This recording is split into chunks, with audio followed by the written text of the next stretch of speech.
Good afternoon, everyone. Welcome back to the County Council meeting this afternoon. We are starting our afternoon with a proclamation celebrating Korean American Day. We are joined by our county executive and many distinguished guests today. And I'm going to ask the county executive and Judge Park to come down as we do the proclamation.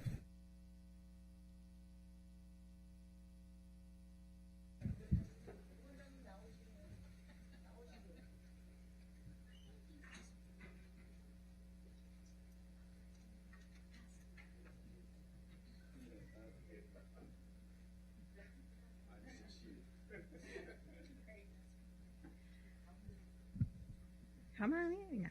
All right. Welcome, everyone. This afternoon, we are thrilled to have all of you today to celebrate Korean American Day.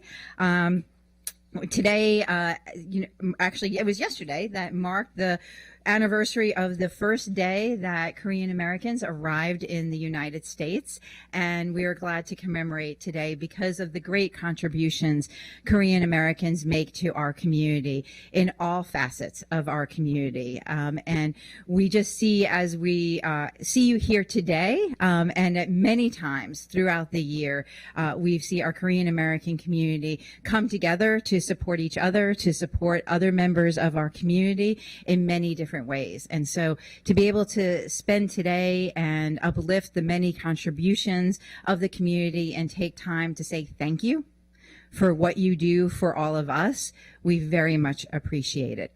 And so I'm going to turn it over now to the county executive. So thank you all. I've worked with a lot of you, and some of you helped us with our trip to Korea last year. We've actually made 2 trips. We went back in the fall again. We're excited about the economic opportunities and the willingness to cooperate and work with Montgomery County, and we really do appreciate the role the community plays, because a lot of what you do helped us make connections when we went over to Korea, so it's really, really important.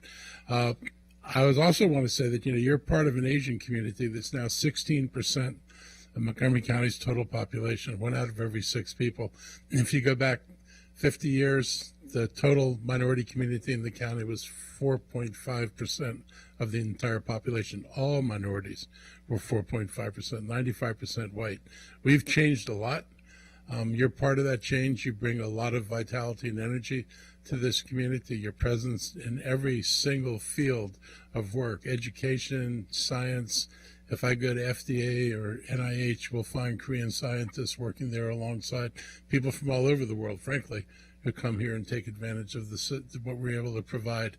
And then you give back because you help produce things that make a difference for all of us. So we're really encouraged. We want to maintain this relationship. We'll be going back to Korea again as soon as things are a little bit smoother over there. But we do intend to continue this relationship because I think there's a lot we get out of it and a lot we can bring to you. And I'm a big believer that people who cooperate and work with each other tend to be more successful in the long run, or less inclined to fighting each other if they've got economic interests that are tied to working with each other. So thank you for everything you do in Montgomery County, and I look forward to your continued partnership. Well, we have many distinguished guests today, and I'm going to turn it over to Judge Park to speak and then introduce some of them. Thank you. I want to thank Montgomery County Council President Kay Stewart and County Executive Marc Elrich for supporting Korean American community and all communities. They are true public servants. And I want to introduce our top community leaders who came here today to celebrate Korean American Day, whose first Korean immigrants came to the United States in 1903, January 13.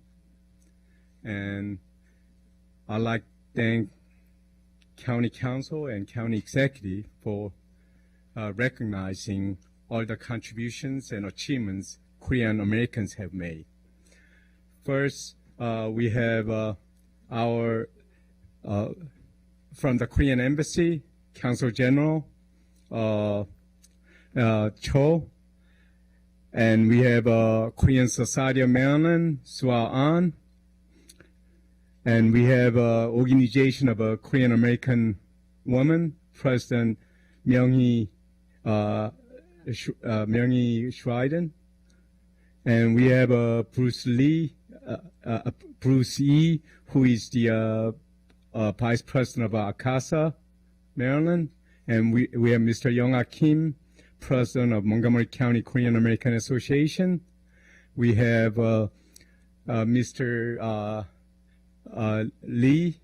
Kwan Lee, who is President of Korean American Senior Citizens Association of State of Maryland. We have Christy Chung, who is president, a board member of Koreatown Committee. And we have Rosa Park, president of Korean American Foundation of Greater Washington. We have Elena Lee, who is the Governor's Commission on Asian Pacific American Affairs Commissioner. And we have Ms. Kim and Jay Kim, who is deacon of the Global Mission Church in Silver Spring, which is one of the largest Korean American church in Montgomery County. And we have Dr. Ji-young Cho, who is the executive director of a Korean Community Service Center. And we have Mr. Myung Kwan, who is the renowned calligrapher, Korean calligrapher. And we have Ms. Park, who is the Sari Park, who is a strong community leader. And we have Haley Grove from Congressman Raskin's office. Congressman Raskin has been always, of course, a strong supporter of all communities, including Asian American community, and we are very grateful. And we have Linda Han, chair of the Peaceful Unification Advisory Council, as well as a president of the Global Hanin Hyundai. And these two, before you do the proclamation, we have a presentation to be made. This is done by our renowned calligrapher, Mr. Kwan, to present it to President of Montgomery County Council, Kay Stewart, and Montgomery County Executive Marc Elrich.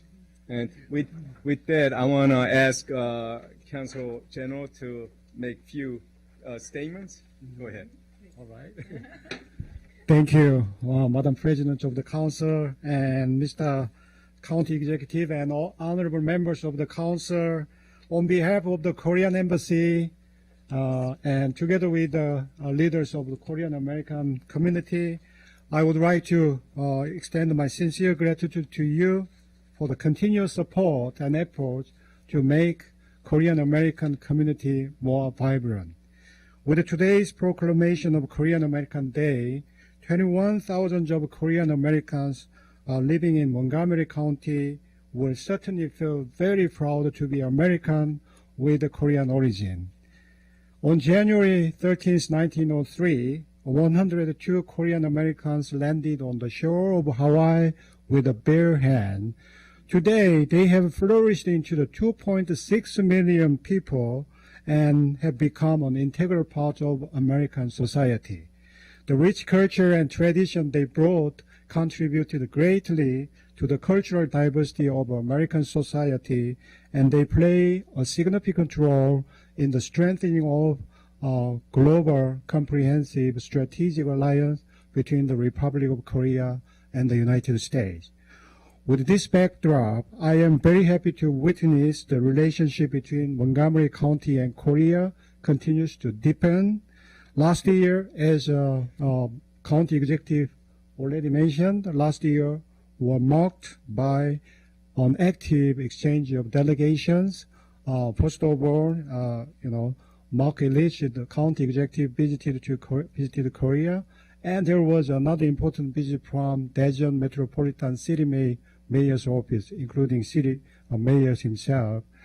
And I'm confident that this momentum will be maintained and result in fruitful cooperation in many fields. With my heartfelt gratitude again, I wish Montgomery County and residents another year filled with nothing but success. Thank you very much and Happy New Year.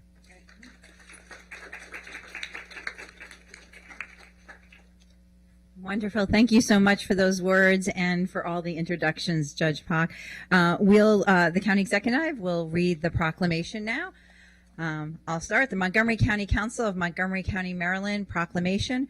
Whereas on January 13th, 1903, the first 102 Korean immigrants arrived in the Hawaiian Islands after a long journey across the Pacific Ocean, marking the first entry of Korean immigrants to the United States territories. And whereas the first Korean immigrants to the United States worked tirelessly to establish themselves and their descendants became American citizens. Many Korean Americans have served our nation in the U.S. Armed Forces in all major conflicts since World War I. And whereas Korean Americans have made vast contributions to the United States, including the inventions of the first beating heart operation for coronary artery heart disease, development of the nectarine, a two-time Olympic gold medalist, and achievements in the fields of science, technology, finance, law, medicine, education, sports, media, arts, military, government, and virtually all aspects of American life. And whereas through hard work, talent, and resources, Korean Americans have helped to make Montgomery County one of the nation's most diverse and outstanding places to live, work, educate children, and raise a family. And whereas Montgomery County, the state of Maryland, and the entire United States have benefited from the contributions of the Korean American community. Now, therefore, be it resolved, the County Executive Marc Elrich and the County Council of Montgomery County, Maryland, do hereby proclaim January 13th, 2025 as Korean American Day in Montgomery County and encourage residents to join in recognizing and celebrating the tremendous contributions of the Korean American community presented this day, the 14th of January in the year 2025. Thank you very much, everyone. Would you like this one? There you go. Yeah. Thank you so much. Thank you. Thank you. Now we're going to take some pictures.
Feels good to me. Good job. All right. Thank you, everyone, for the proclamation today. We're thrilled that so many people were able to join us. Now we'll be moving into our public hearings for this afternoon. We have a number of public hearings, and for our first public hearing, we have a number of people signed up. I will call you in groups of 5 for those who are in person, and you can come up and take a seat. The first bill we'll have a public hearing on is Bill 24-24, Taxation Paper Carryout Bags and Prohibition on Plastic Carryout Bags, or the Bring Your Own Bag. There will be a T&E work session on this on February 3rd, 2025. This bill would prohibit plastic carryout bags provided by a retail establishment with certain exceptions, require a tax on paper carryout bags at the point of sale with certain exceptions, exempt recipients of food assistance programs from the carryout bag tax, remove a certain threshold for when taxes must be remitted to the county, modify the reporting requirements for remittance of the carryout bag tax, clarify that certain conduct by a retailer is prohibited, and generally amend county law related to the excise tax on carryout bags. Those wishing to submit material for the council's consideration should do so by the close of business on January 27th, 2025. Each registered speaker will have 3 minutes to speak, and you'll hear a tone when your time is up, and we appreciate everyone following the allotted time. Our first 5 folks who are here signed up, we have Kit Gage, Bill Commoners, Vivian Thompson, Angie McCarthy, and Clay Tunis. No, you can sit wherever. But Kit, you're going to kick us off whenever you're ready.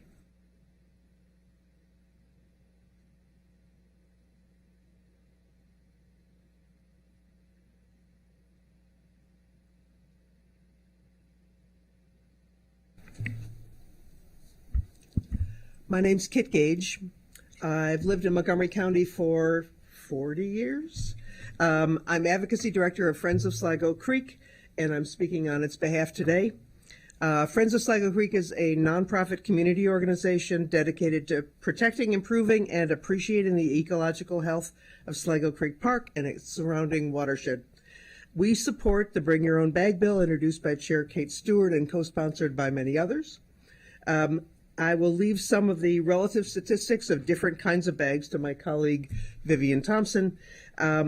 Instead, I'll focus on what we see and what we don't see in Sligo Creek and the watershed. Since the earlier tax on plastic bags, we might be seeing maybe fewer bags in the creek and in the watershed, but it's not really clear. They're clearly still around. If you go to the Anacostia River, let me just say it's a beautiful river, but it does have a lot of plastic bags and bottles and et cetera still, and we're partly to blame. We especially see them after a rain. You see the lightweight bags stuck in branches and having floated down people's streets and into the creek, not to mention wrapped around other trash and sometimes holding pet waste. As you know, the negative implications of plastics for the stream environment now are being better understood. This is true for whole bags as well as microparticles of plastic that are what bags degrade into, which all creatures, including humans, are ingesting. And the implications are of great concern. The problem is massive. Even relatively locally, anyone who sees the Anacostia River sees those masses of bags and things. Montgomery County Department of Environmental Protection waste composition surveys indicate that in 2023, we disposed of between 241 and 294 million plastic shopping bags into the waste stream, not including recycling efforts or littering. Imagine that for a minute. Raw numbers. Our recommendations. The focus should be on reuse and reduction in use of single-use bags, so the bag fees should be increased gradually over a few years as further incentive. Fees should be charged not only on the paper bags that are the substitute, but also on exempted use plastic bags. Some exempted uses currently in the bag bill should be reconsidered. For example, in pharmacies and seasonal events, we're often seeing paper bags used. I get them in my pharmacy and Safeway already. They can handle this. We agree that residents on food assistance programs should not have to pay the bag fee. To facilitate this change for all, we think that reusable bags should be given out, maybe initially, to everybody. To facilitate the change for all, Am I a 3? Oh, Yeah. heck. You can always send it in, Kit. I've sent it in anyway. Anyway, we support this bill. We have some suggestions, but by and large, we think it's great. Thank you. Thank you very much. Mr. Commoners? Good afternoon, President Stewart, Vice President Giwando, members of the council. My name is Bill Commoners, testifying as an individual on this bill. The purpose is laudable, yet the bill seems to cry out for evaluation against the law of unintended consequences. The proposed bill is all stick and no carrot to the consumer. The bill seems to presume that plastic or paper bags can readily be replaced by reusable bags. But not every bag is created equal, and not every disposable bag has a reusable replacement. Not all trips are to the grocery store, and not all products are the size of groceries. Among other things, the bill seems to discriminate against big stuff. Some examples. Buy 1 or 2 pillows at Target. Try to find a reusable bag to put them in to take home. Art supplies. Buy a 24 by 36 foam core display board, maybe to present an exhibit to the council. Again, no reusable bag seems to fit that. Dry cleaners. The bill exempts the plastic that dry cleaners put over clothes on hangers. But if your clothes are pressed and folded, you receive them in a paper bag, like this. I recommend you also exempt these bags that dry cleaners use for folded items. Packaging.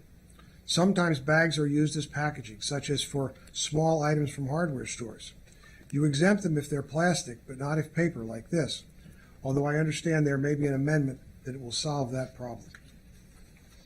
In short, there are not reusable bags that are available for all types of purchases.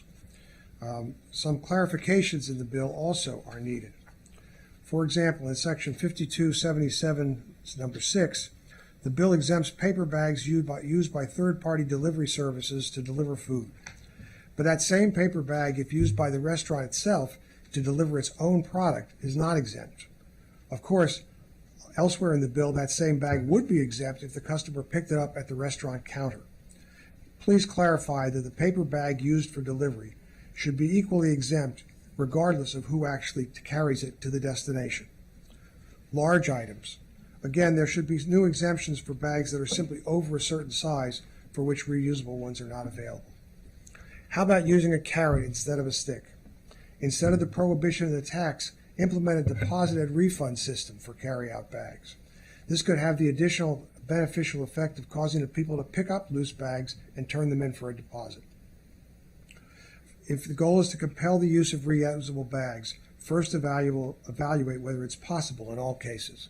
Then try to narrow the scope of the bill to avoid the unintended consequences. Thank you for your consideration. Thank you so much. Ms. Thompson? Thank you for the opportunity to speak today. I'm Dr. Vivian Thompson. I live in Silver Spring. I'm a retired professor of environmental policy at the University of Virginia in Charlottesville.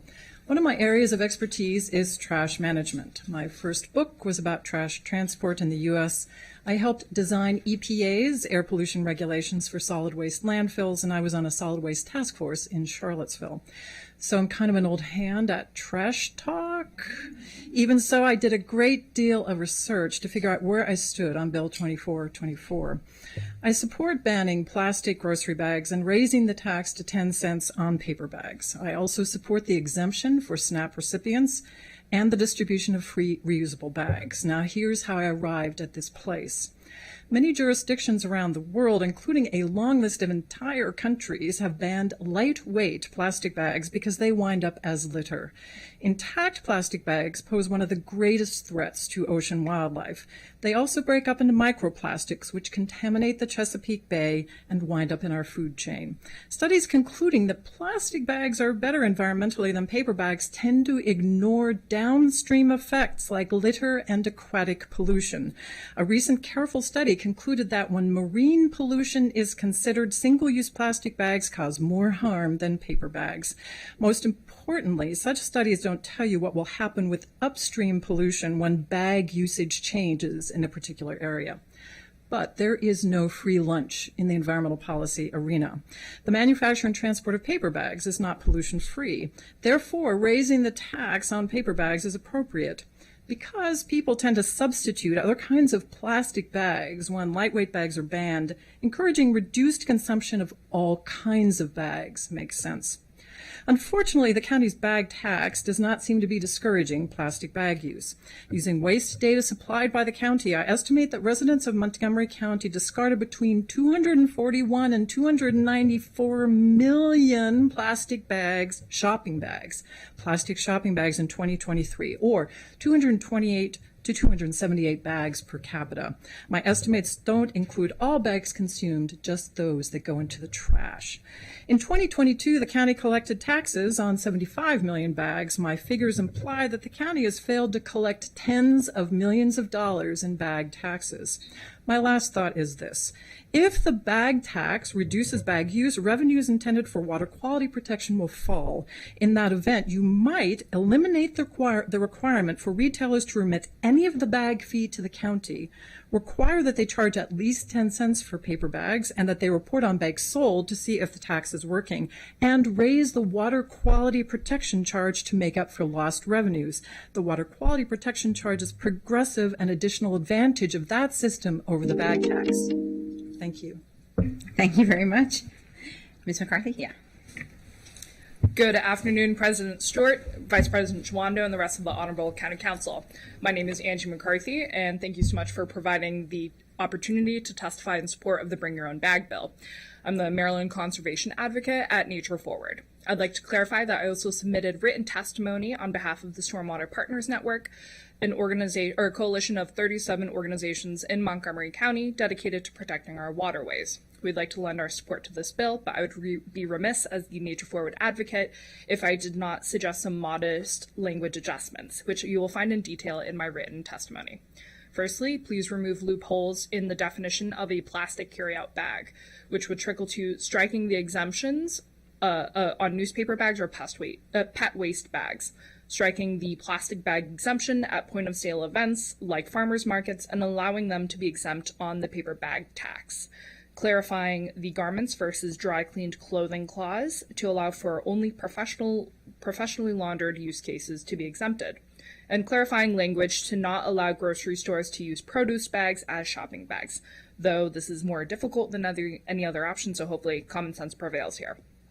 Secondly, we appreciate the paper bag fee exemption for low-income shoppers in the bill as written, and look forward to what DEP has planned in regards to providing reusable bags to SNAP and WIC community members. We encourage the county to develop a program of education that works towards an inclusive and approachable method of reducing plastic waste for our low-income residents, so they might be part of our green future. For example, in our conversations with the Long Branch community and Cheer, many residents found that the main plastic bag consumption in their lives was the over-packaging of produce in their stores. For example, an individually wrapped pear within a plastic bag wrapped box. Therefore, programming might include using the bag tax earmarked for the purchase of reusable bags for low-income shoppers to actually be used towards education, targeted outreach, and engagement on how to find practical solutions for our low-income residents. Thirdly, we urge you to find a way to include the incorporated jurisdictions of Montgomery County or work with their leaders to ensure that they adopt similar BYOB ordinances. Finally, thank you again to President Stewart's office and Paul Ellis for their abundant communication and receptiveness on this bill. Your transparency allows this to be inclusive and thorough. And thank you again for your time. And on behalf of Nature Forward and our 28,000 members, we recommend the County Council support the Bring Your Own Bag bill with our proposed amendments to make the bill as strong as Montgomery County and our waterways deserve.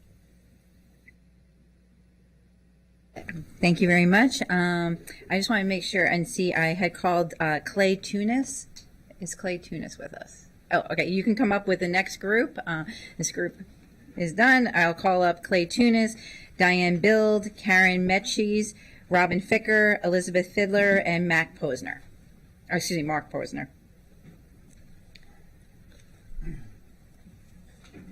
what happens when I try to use it without my glasses. Mr. Tunis, we'll start with you when you're settled.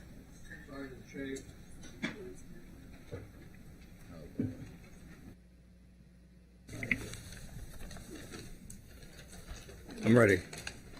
Should I turn it on? It's on, okay. I'm not here to lecture on stuff I found on the internet about the science of particle plastic. I'm here to support anything that you can do to keep fish from eating our garbage and see less of these ugly plastic freaks of petroleum litter our world. I'm in favor of the bill without the business perks. I would like to say that, starting to shake. I would like to say that first, that the upcoming ban on gas-powered leaf blowers, I wonder if we're being realistic in dealing with all the folks affected by this. I would add spaying cats and rainwater rewards. We are getting some of the people involved, but are we getting everybody involved? How do we get folks to understand why we are banning bags and then charging for bags? I don't think most people think twice when money is charged to their bill. They just want bags. One of the folks leaving testimony claimed a person would have to reuse a cotton tote bag 131 times before it was better for climate change than using a plastic grocery bag once. Once I got over the yada, yada, yada, I thought, what rubbish. How about 130 times that you don't use a plastic bag? Since Chevy Chase already has a ban on gas-powered leaf blowers and sneezing in place, why don't they insist on grocery chains not offering plastic bags in the first place? I know paper bags are recyclable as long as they're relatively clean. And anyway, aren't they beautiful? Forget the 10-cent paper bag fee. Give them paper bags for free, as they did back in the day. How about making bags from recycled paper and make stronger bottoms and reinforced sides? As long as the paper is there, let's use it. We could get folks to make cloth bags from scrap cloth. I see the dumpster next to the Hillendale thrift shop full every day.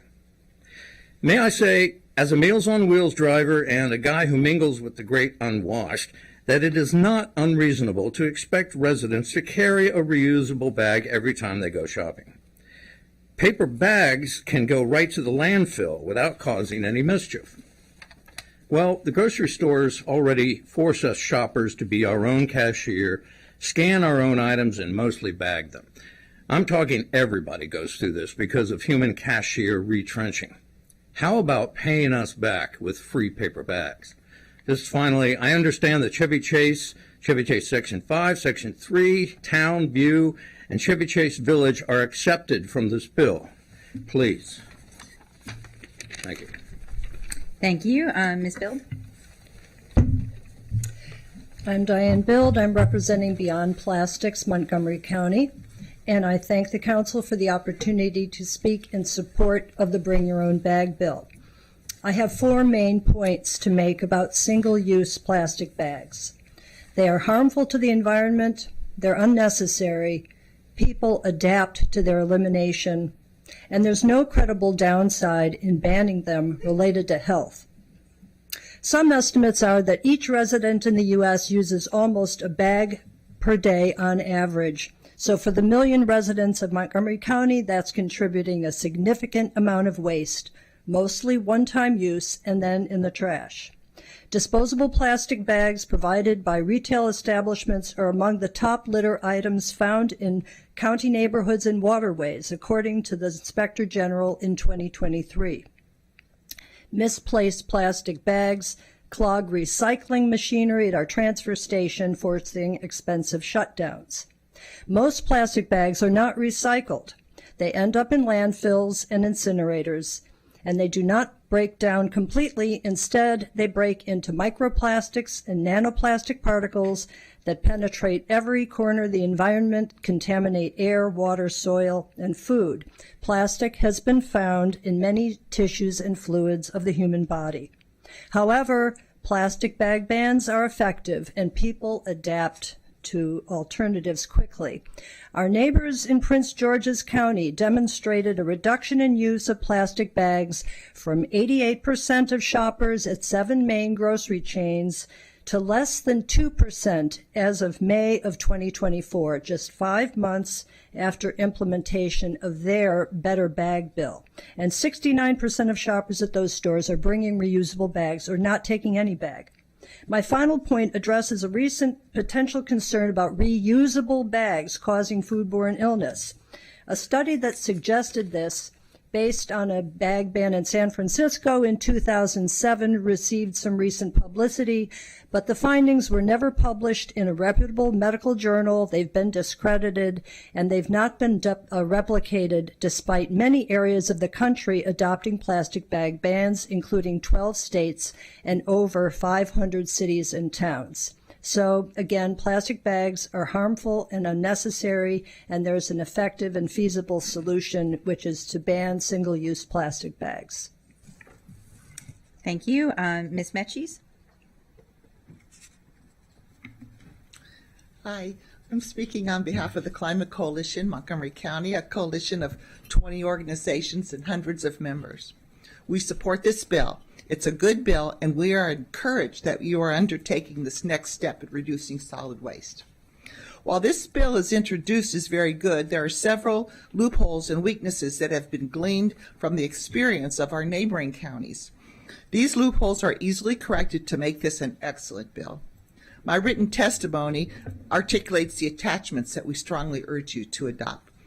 To emphasize the importance of this legislation for reaching the county's climate goals, we must recognize that plastics generate 3 to 5% of the world's greenhouse gas emissions, most of which is during the primary production of virgin plastic.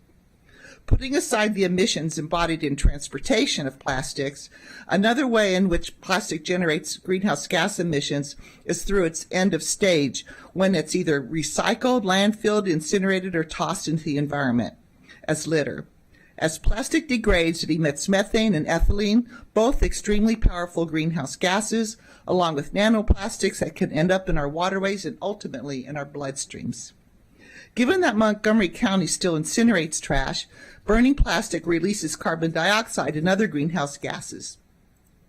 Burning also releases a cocktail of harmful chemicals, including dioxins, furans, mercury, and PCBs. Further, the pollutants don't just stay in the air, they eventually settle on land and in water bodies, contaminating soil and aquatic ecosystems.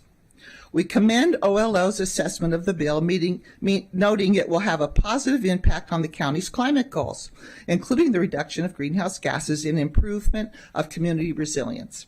However, the conclusion of the racial equity and social justice assessment was only partially correct, stating that lower-income households would be disproportionately burdened by the cost of purchasing reusable bags or by the bag tax itself. This can be redressed, as we recommend in our written comments.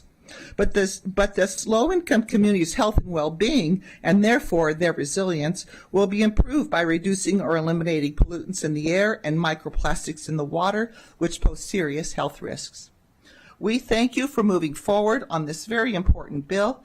We trust you will consider these amendments gleaned from the experience of our neighbors and to help reduce waste, protect the environment, and tackle the cause of climate change. Thank you very much. Thank you. Mr. Ficker?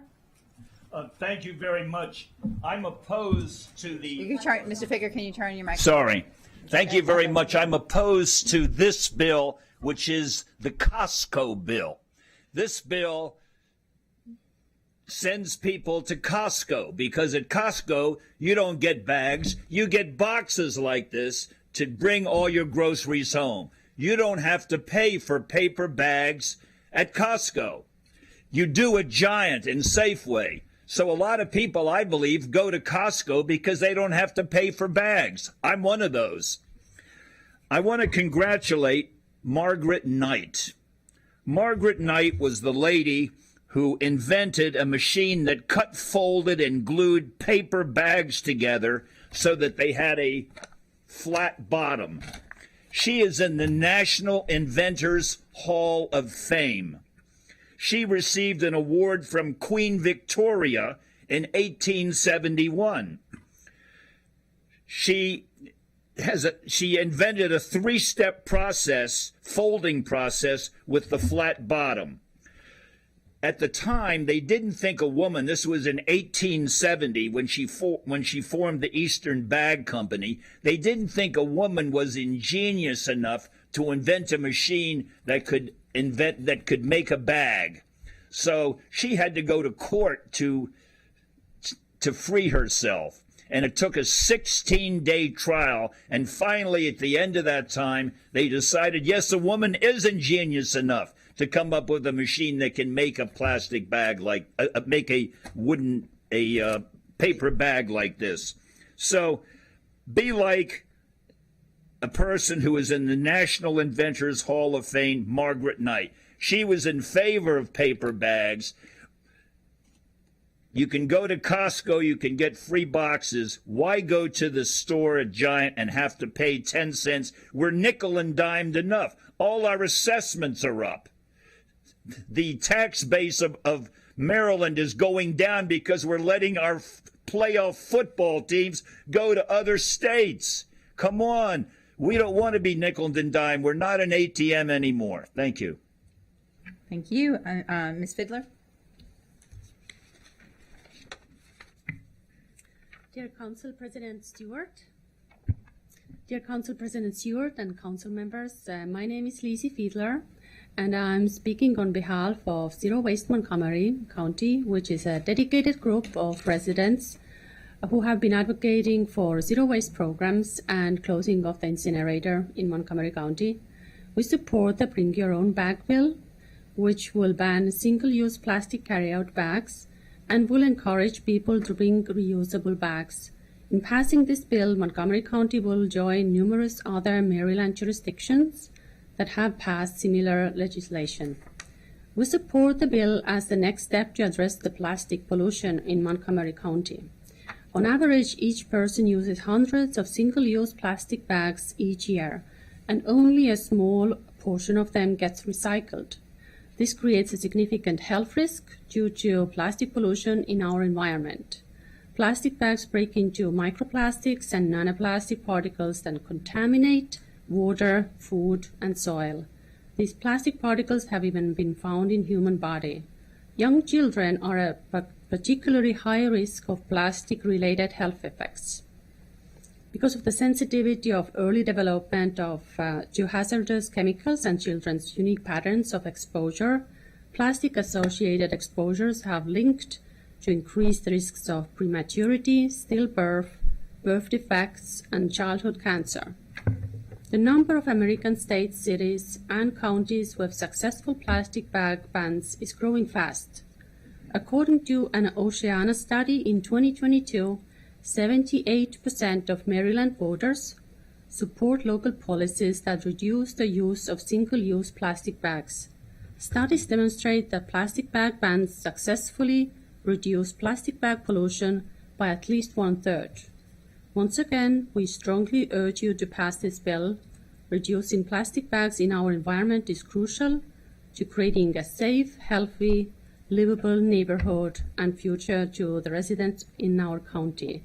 Thank you for your time and consideration. Thank you very much. Mr. Posner? Thank you. I'm speaking here on behalf of the Sierra Club. The Sierra Club strongly supports the Bring Your Own Bag bill. As other speakers have testified, the world is facing a plastic pollution crisis, and plastic carryout bags are a major culprit. Paper bags are another single-use product with heavy upstream environmental impacts. We fully endorse the bill's key provisions: a general prohibition on retailers providing single-use plastic carryout bags at checkout, and maintenance of a small 10-cent tax on most paper bags. These measures will reduce the environmental harms and waste from both plastic and paper carryout bags and incentivize shoppers to bring their own bags or forego using a bag. We also recommend that the bill be amended to clarify certain exemptions and omit certain others. Lastly, because the proposed plastic bag ban would not apply in Rockville and Gaithersburg, we recommend that the County Council consider ways in which to continue to disincentivize their use in these cities, perhaps by maintaining a tax on plastic bags, pending action by those cities to adopt bans. The model represented by this bill, a general prohibition on providing single-use plastic carryout bags at checkout, coupled with a charge or tax on most paper bags, is a national best practice. Recently, many jurisdictions in Maryland have enacted these measures. This includes Anne Arundel, Baltimore, and Prince George's counties, Baltimore City, and Annapolis, Centerville, College Park, Easton, Greenbelt, Laurel, and Salisbury. These bills have been highly successful. For example, plastic carryout bag use in Anne Arundel and Prince George's counties is almost at zero, and almost 3/4 of shoppers bring a reusable bag or do not take a bag, compared to less than 1/4 pre-ban. Montgomery County's 5-cent tax on plastic carryout bags has been less successful. Almost 40% of shoppers continue to use single-use plastic bags, though the law has reduced plastic bag use to some extent. The Sierra Club is particularly well positioned to comment on this legislation. We've been advocating for bag bills in local jurisdictions across the state and have been closely tracking the local legislation. In addition, for over a decade, our volunteers have been conducting observational surveys of shoppers as they exit grocery stores to determine the type of carryout bags being used or if no bags were used, including surveys in Montgomery County. Please see our written testimony for important additional details, including a discussion of the exemptions we recommend be clarified or omitted. Thank you. Thank you very much.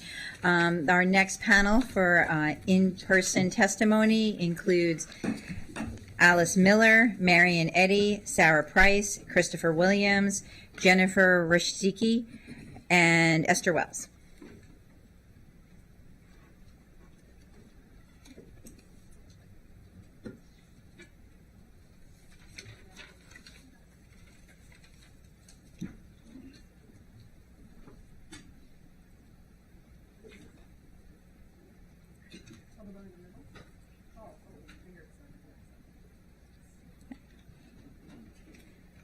Great. Ms. Miller can start us off. Oh, Ms. Miller? Okay, that's me. About that part. Okay, I'm Alice Miller. Hi. Thank you for this opportunity. I live in Silver Spring and Woodmore. Other speakers have already covered much of the area that I was going to cover, so I'll kind of jump to a slightly different point that I wanted to make. I've been doing a fair amount of research online to see how people are responding to the proposed ban, and they mirror a consistent theme, that the new ban proposal is both punitive and inconvenient. And people express feeling that something is being taken away. So I guess what I want to address here, in addition to all the obvious downsides of plastic floating around in our roadsides and waterways and so on, the devastating effects they have on wildlife, landscape, and, as people have pointed out already, our own human bodies. I'd like to sort of look at why it's complicated to help people change their habits. And reliance on taxing plastic and paper bags a nickel or a dime doesn't really alter behaviors. And stores with self-checkout lines have no way of assessing or even enforcing whether customers are using store bags or not. Additionally, stores offer plastic bags for produce and bulk items.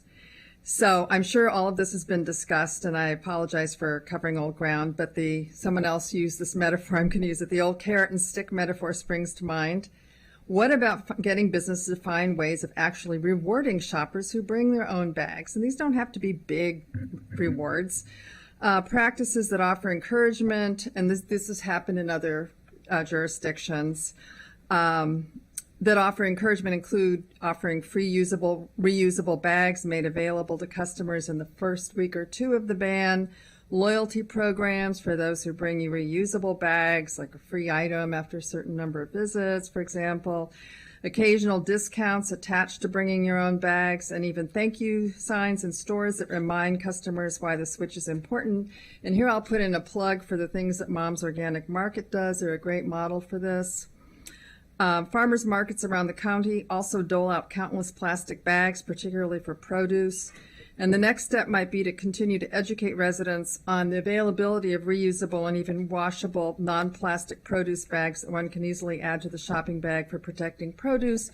And again, for low-income people, there are plenty of options to make some of these things available.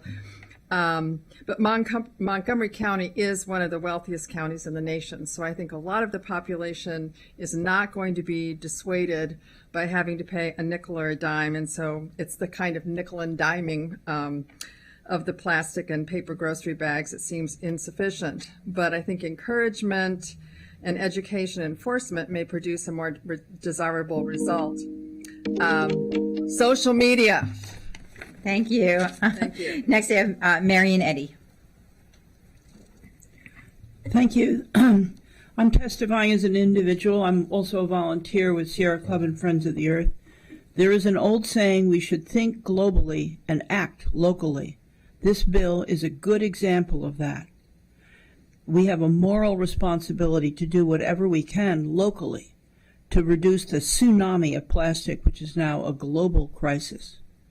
It's choking our oceans. If present trends continue, it is estimated that by 2050, there will be more plastic in our oceans than fish. Fish, sea mammals, and seabirds eat tons of plastics. It goes up the food chain. It fills their stomachs until there is no room left for real food.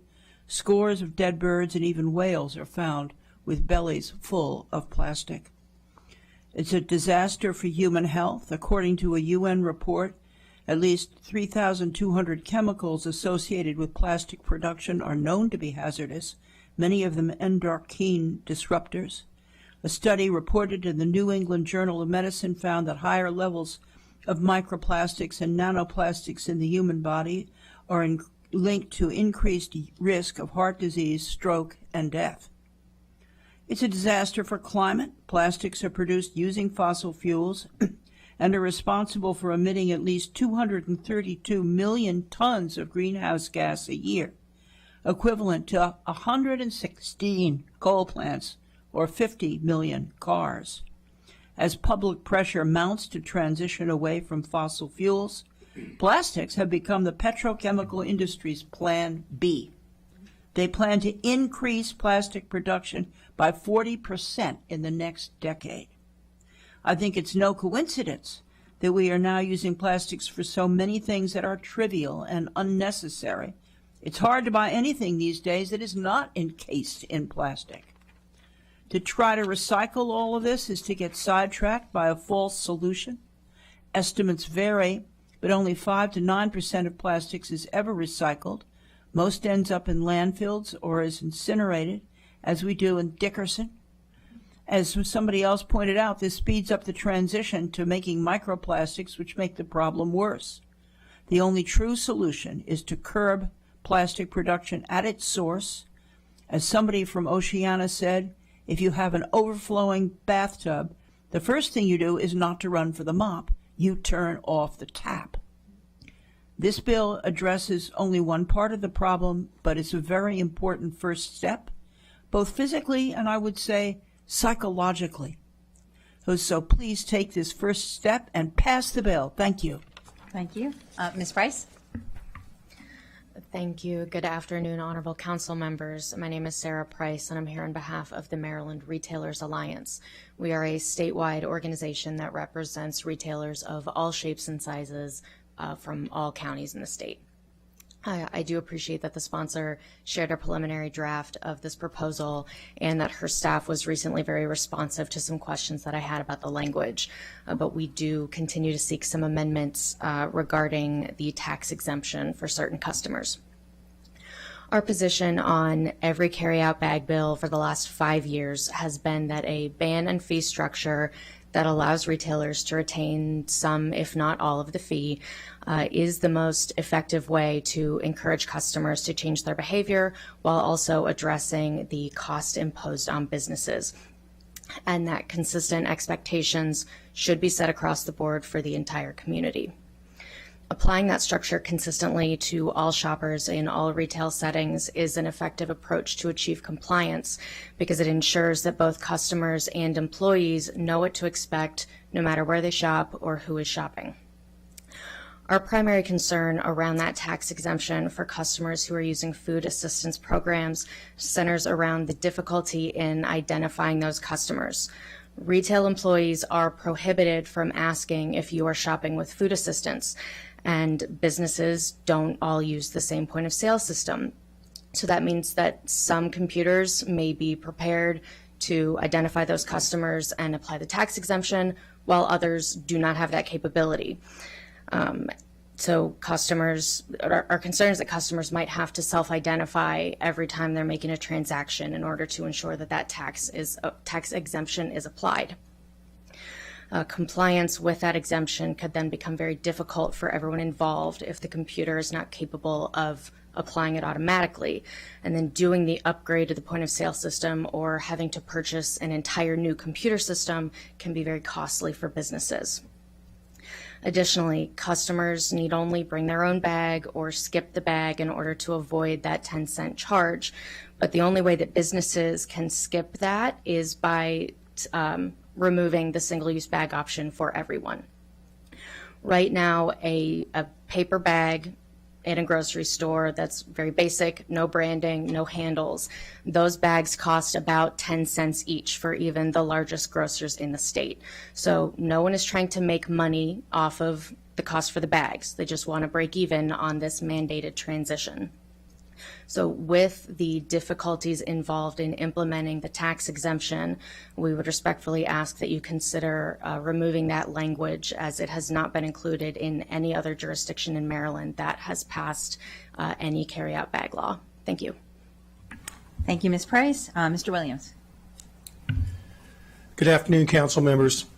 My name is Chris Williams. I'm the president and CEO of the Anacostia Watershed Society. I'm submitting this testimony on behalf of the thousands of members, supporters, and volunteers in AWS that live in Montgomery County. Founded in 1989, AWS is dedicated to the conservation and restoration of the Anacostia watershed for all who live here and for future generations. About a third of the 176 square mile Anacostia River watershed is in Montgomery County, including the river's headwater spring near Olney and large tributary streams like Sligo Creek, Paint Branch, and Northwest Branch. Thus, both litter in the county and legislative action to address that litter can have enormous impacts on the watershed as a whole. For many years, AWS has advocated for single-use plastic bag bans, fees, and taxes before the D.C. Council, Montgomery and Prince George's County Councils, and in the Maryland House and Senate. AWS strongly supports Bill 2424, the Bring Your Own Bag Bill. Single-use plastic bags are a major contributor of microplastics that persist in our environment for hundreds of years. Microplastics are consistently found in the tissues of wildlife and increasingly in people. We're still learning about the potential effects, but we're already seeing evidence of microplastics damaging the digestive and reproductive tissues of fish and freshwater mussels. We see legislation like Bill 2424 as seeking to get ahead of a potential threat to human health. Trash such as plastic bags impair the benefits which natural spaces and parks provide to residents of Montgomery County. Access to clean natural spaces is important to human health and well-being. There's a growing body of evidence that access to urban green spaces is vitally important to our mental, physical, social, and emotional health. Studies also show that those benefits of natural spaces are diminished when they're littered with trash like plastic bags. The bags are also a present danger to wildlife.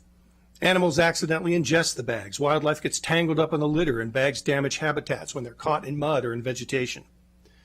The constant influx of plastic bags continues to harm the vulnerable ecosystems of the Anacostia watershed, which have suffered so much for so long from all sorts of sources of pollution. If passed, the Bring Your Own Bag Bill would be an important part of efforts to protect and restore the environmental health of the Anacostia watershed. AWS and our thousands of supporters, volunteers, and community members in Montgomery County strongly urge you to vote in favor of Bill 2424. Thank you for the opportunity to provide this testimony on this important legislation. Thank you so much. Ms. Roszewski. Thank you, and good afternoon to everyone on the council and everyone in the room. I'm presenting to you today in support of the Bring Your Own Bag Bill as someone who has spent the last 25 years as an environmental epidemiologist carrying out research on how endocrine disrupting chemicals, which are in plasticizers, impact human health, primarily chronic diseases such as breast, testicular, and thyroid cancers, cardiovascular disease, and metabolic disorders. In my daily work, I've watched the research on microplastics grow exponentially over the last 5 years. Pretty much every day, I read a new scientific article published in the literature reporting levels of microplastics detected in humans globally. Back in 2019, the first paper was published identifying microplastics in human stool. Since then, we know that these tiny particles are not just digested and then excreted. We now know they are circulating in our bodies, in our blood, in lung tissue, liver tissue, arterial plaque, brain tissue, and perhaps most troubling, human placenta. Much of the literature to date has focused primarily on microparticles, but this is only the tip of the iceberg. Indeed, new papers published just this year measuring even smaller particles at the nano level indicate much higher levels of human exposure than we understood only a year ago. This research is moving at light speed. Research is ongoing into the human health effects of these toxins, but as already previously mentioned, there are recent studies that have found links between microplastic and nanoplastic exposure and cardiovascular disease, stroke, and inflammatory bowel disease. However, in the mainstream media, the microplastics literature seems to be overshadowing the already established 30-plus year literature on plasticizers, the chemicals added to plastic polymers which leach into our foods and the environment. We know that plasticizers are endocrine disruptors. We know that endocrine disruptors are associated with increased risk for a variety of human diseases.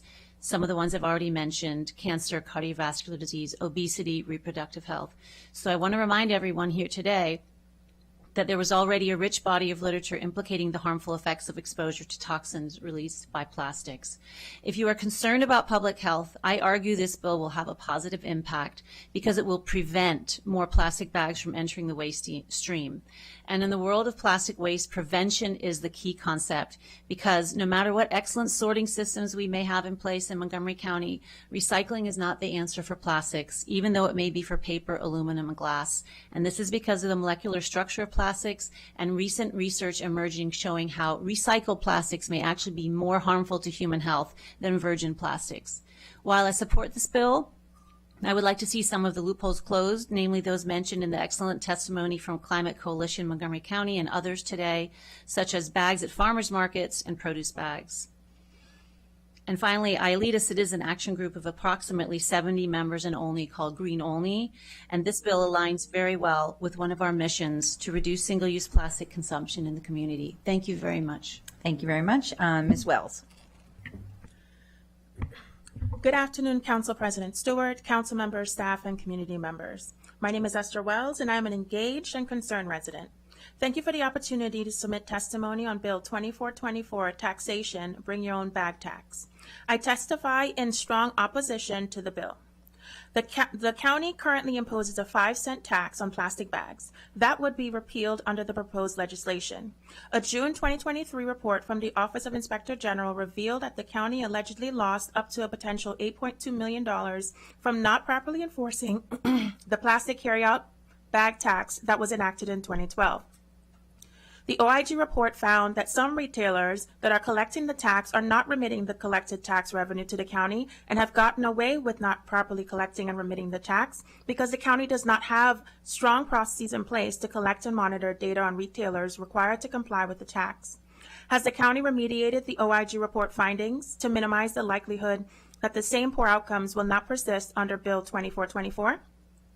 Perspective to the council. Most of the 1.1 million county residents are unaware that this bill hearing is happening today and will first be made aware of the 100% increase in bag tax at the grocery store's cash register. These residents are focused on the issues that keep them up at night, such as public safety. MCPD is facing record high staffing vacancies which yields longer response times for priority calls. Less proactive policing is allowing more uninsured and unlicensed drivers on the roads, which has caused our car insurance premiums to skyrocket over the last few years. MCPS recently reported that our children's proficiency in math and literacy rates are flat or slightly decreasing. Their latest budget is calling for a 13.4% increase in local tax revenue, which may lead to higher property tax rates. Speaking of property tax assessments have increased on average of 21% this year, without increase in income tax credit of $692 to homeowners. Coupled with soaring homeowners insurance rates, and my own mortgage on my home is going up 8% as of March to recalibrate itself due to higher property taxes and higher homeowners insurance. Utility costs. PEPCO recently told residents our bills are going up 5%, primarily due to climate change laws. This council approves rate increases for WSSC year after year with no end in sight. WSSC water bills have gone up 92% for infrastructure investment fee. However, 40% of pipes are more than 50 years old. What is WSSC doing with ratepayers' funds? I urge this 20th Council to please focus on the above real challenges facing your constituents. Bill 2424, Bring Your Own Bag Tax, is a nuisance bill. I urge the bill sponsor to withdraw the bill. Alternatively, I strongly urge council members to oppose Bill 2424 so we can refocus on how to improve affordability and quality of life in Montgomery County. Thank you, Ms. Wells. Thank you for everyone who testified in person. I believe we'll turn now to our virtual participants. And first we have Pega Afashar.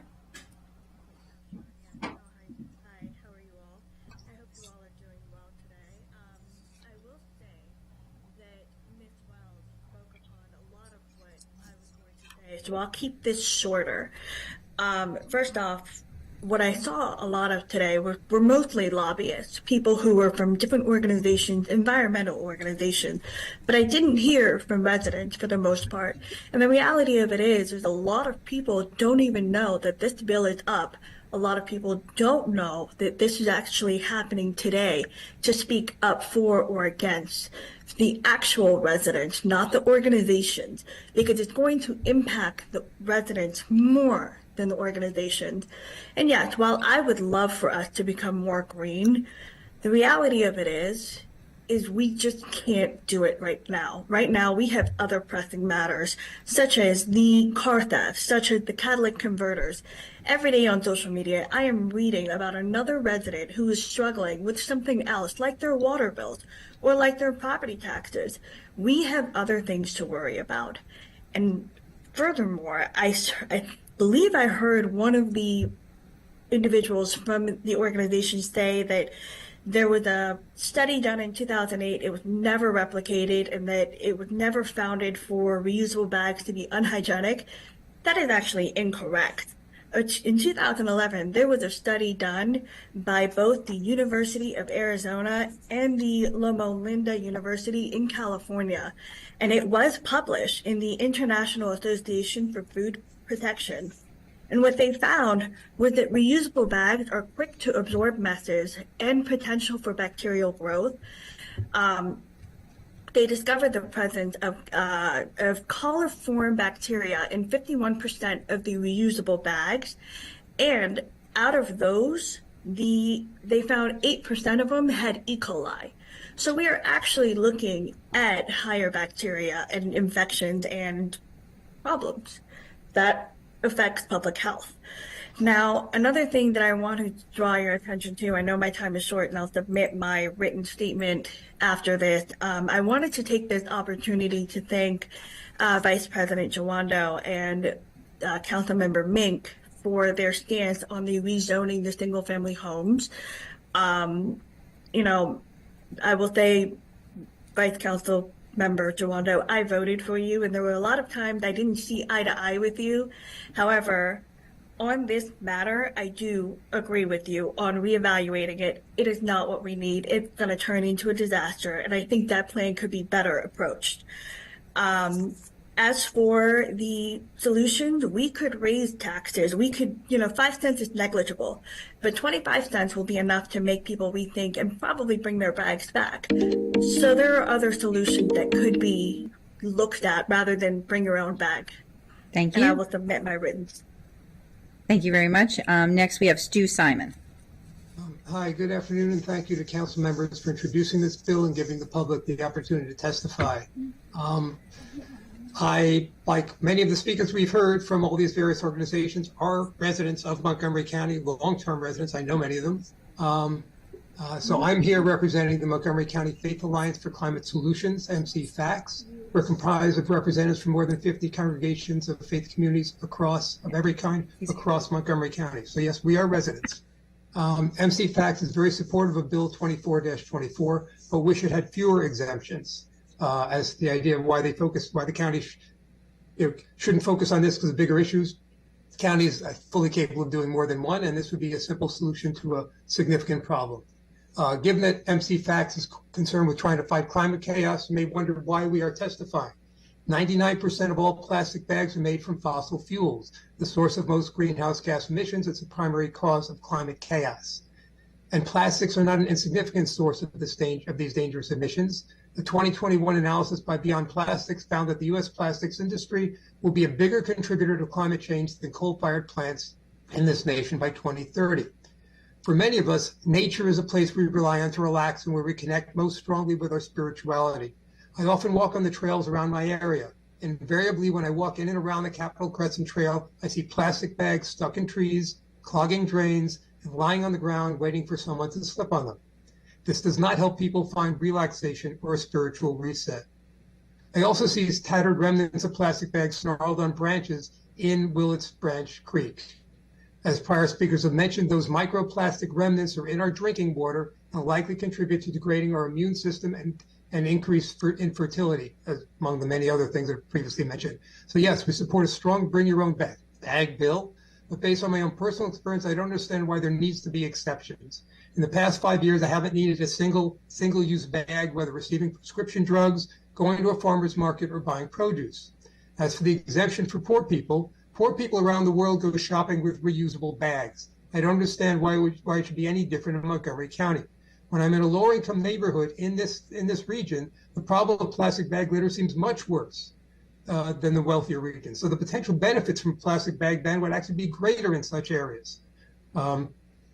As for the health supposed problems mentioned by prior speaker, if plastic bags were significant, if reusable bags were a significant problem, you would expect to see much higher incidence of disease, especially around COVID, in all those areas, such as Western Europe and parts of the U.S., such as Montgomery County, where there's much wider use of reusable bags. That has not been the case. Last, I want to thank Councilmember Joando for seeing the light and being a co-sponsor on this important step toward a cleaner and healthier environment.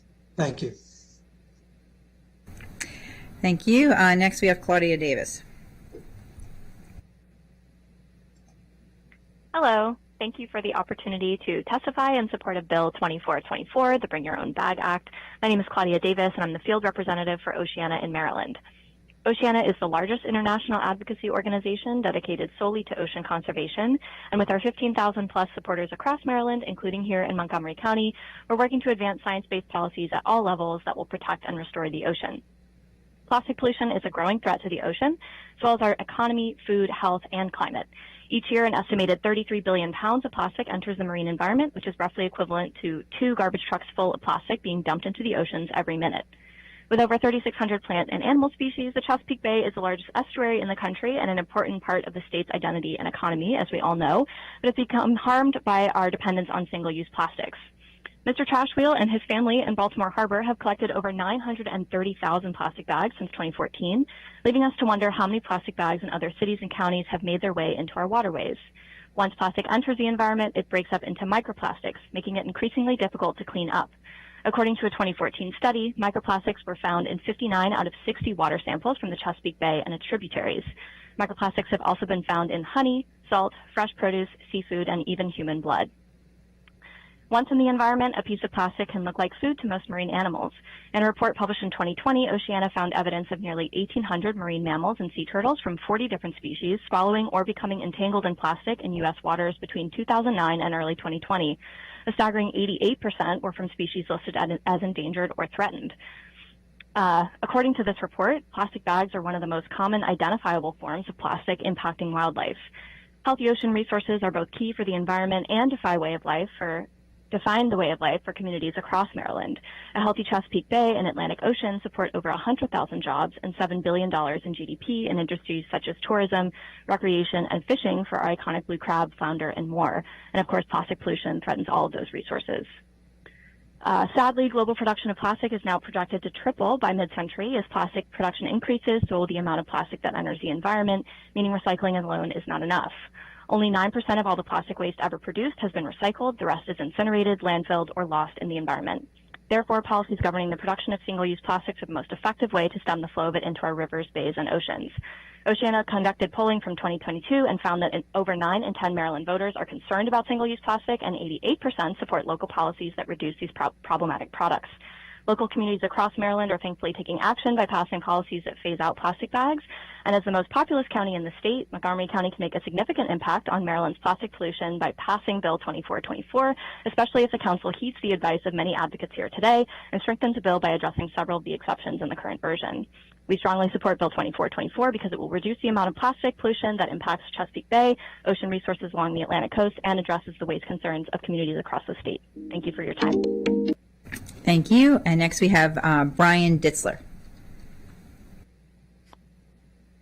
My name is Brian Ditzler. I'm a resident of Silver Spring for the past 20 years, and I'm very concerned about ever-increasing plastic pollution. I'm testifying in support of Bill 2424 that would prohibit retailers from providing single-use plastic carryout bags at checkout and would increase the charge to 10 cents on most paper bags at checkout to discourage their use. Montgomery County was a leader nationwide, and I think it was 12 years ago when it imposed a 5-cent charge on most plastic and paper carryout bags at checkout. The law did reduce plastic bag use, but about 40% of shoppers in our county continue to use single-use plastic bags at checkout, according to shopper surveys. The law is now in need of updating. Total bans on plastic carryout bags at checkout that were implemented recently in Anne Arundel and Prince George's counties have proven to be much more effective at reducing plastic carryout bag usage. The percentage of shoppers who bring their own reusable bags to the store or take no bag has risen from less than 20% of shoppers several years ago to about 70% in those counties today, with the balance taking paper bags, according to shopper surveys. The enormous problem with plastic pollution overall, and carry-out bags in particular, has been well documented and discussed here today. Littered plastic bags blown around on land are unsightly and can be lethal when ingested by animals. When washed into waterways and the ocean, plastic bags over time degrade into microscopic pieces. Intact plastic bags and microscopic particles are being ingested by marine life, injuring and killing seabirds, fish, and marine mammals. Scientists tell us that microplastic particles are in the water have moved up the food chain and are now being ingested by humans too. A study by the World Wildlife Fund said some humans may be ingesting up to a credit card's worth of plastic every week. Recycling is not a solution to the crisis of plastic pollution, especially for plastic carryout bags. They usually are not accepted for recycling because they foul the machinery at recycling facilities and are too contaminated to be sold. Consequently, plastic carryout bags collected are usually incinerated or landfilled. Paper bags given out at retail checkout can be recycled, but are not an ideal substitute because paper manufacturing requires millions of trees to be cut down and use of toxic chemicals, which create air and water pollution. Sometime in the future, I hope the County Council will go further and ban paper bags as well as plastic carryout bags at checkout, as some stores in our county and the state of New Jersey already have done. In summary, plastic pollution is a major problem today, and banning retail establishments from providing plastic carryout bags at checkout would be an important step in addressing the plastic pollution problem. I urge you to support Bill 2424. Thank you. Thank you very much. Next, we have Elizabeth Reisner. Thank you. My name is Dr. Elizabeth Reisner, and I'm testifying in support of Montgomery County's Bring Your Own Bag bill, given my capacity as a physician and as a Montgomery County resident.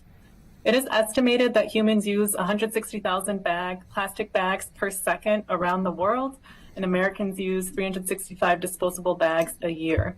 Unfortunately, these plastic bags are made from fossil fuels and chemicals. They are not biodegradable or recyclable. These plastic bags end up in landfill as trash or in waterways as pollution. There, they break up into tiny fragments called microplastics and nanoplastics. Micro and nanoplastics are so small that they readily disperse in our air, our water, and our land, contributing to widespread environmental pollution. Once in the environment, they end up in our bodies through the air that we breathe, the food that we eat, and the water that we drink. Studies have detected microplastics in most human organs tested, including the brain, the heart, the lungs, the intestines, the testicles, and the placenta. They are even found in the meconium, which is a baby's first stool after birth. Research shows that microplastics have negative health impacts. These health impacts emerge from the two components of plastics, the polymer building blocks, which come from the fossil fuels, and the chemical additives. Recent animal studies show that microplastic polymers cause inflammation in every tissue that they end up in. They disrupt the microbiome in the gut, and they cause abnormal protein folding in the brain consistent with dementia. Decades of animal and human studies have identified that plastics-related chemicals are endocrine disruptors, and they have implicated them in obesity, type 2 diabetes, preterm birth, decreased sperm count, early puberty in females, and neurodevelopmental conditions like ADHD, autism, and IQ loss. Additionally, this past year, leading cancer organizations and doctors named microplastics and related chemicals as drivers of rising cancer rates in younger adults. Therefore, any bill that helps reduce the environmental burden of plastics is a net win for the health of our constituents. However, to ensure maximum effectiveness of this bill, loopholes do need to be closed and an alternative approach to support low-income shoppers needs to be devised. Thank you. Thank you. Next, we have Kathleen Michaels.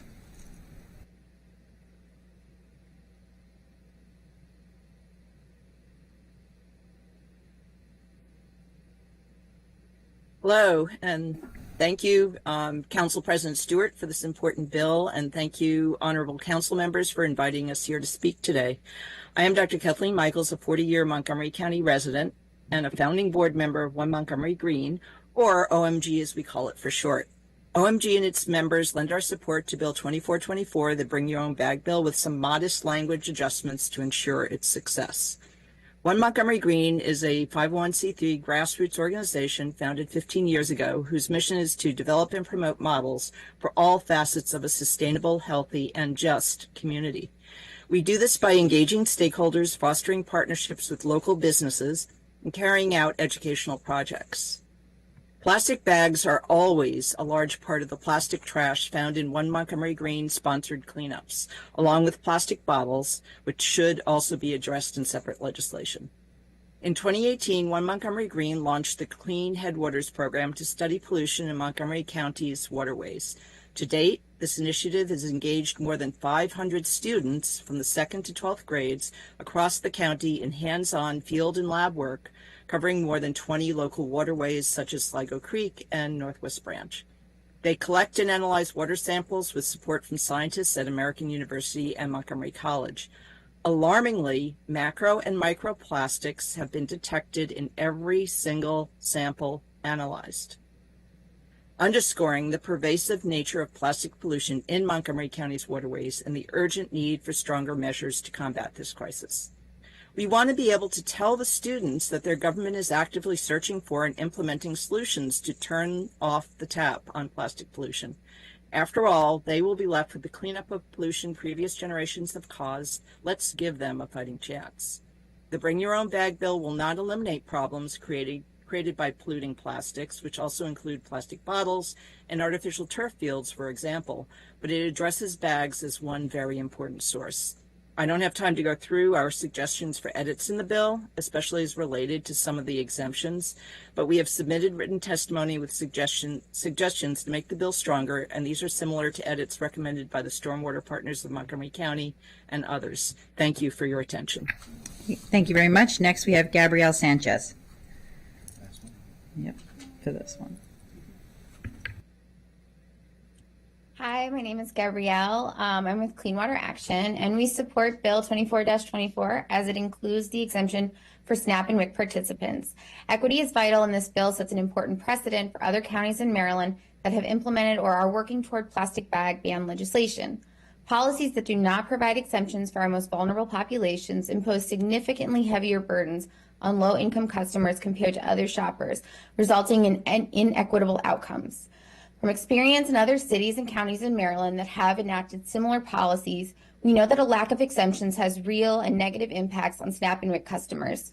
We understand that some stakeholders advocate for removing the exemption from the bill's language, but doing so would be a mistake.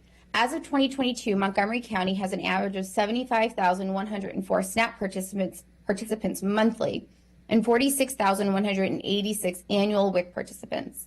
Providing an adequate supply of reusable bags for these participants would be an enormous logistical and financial challenge.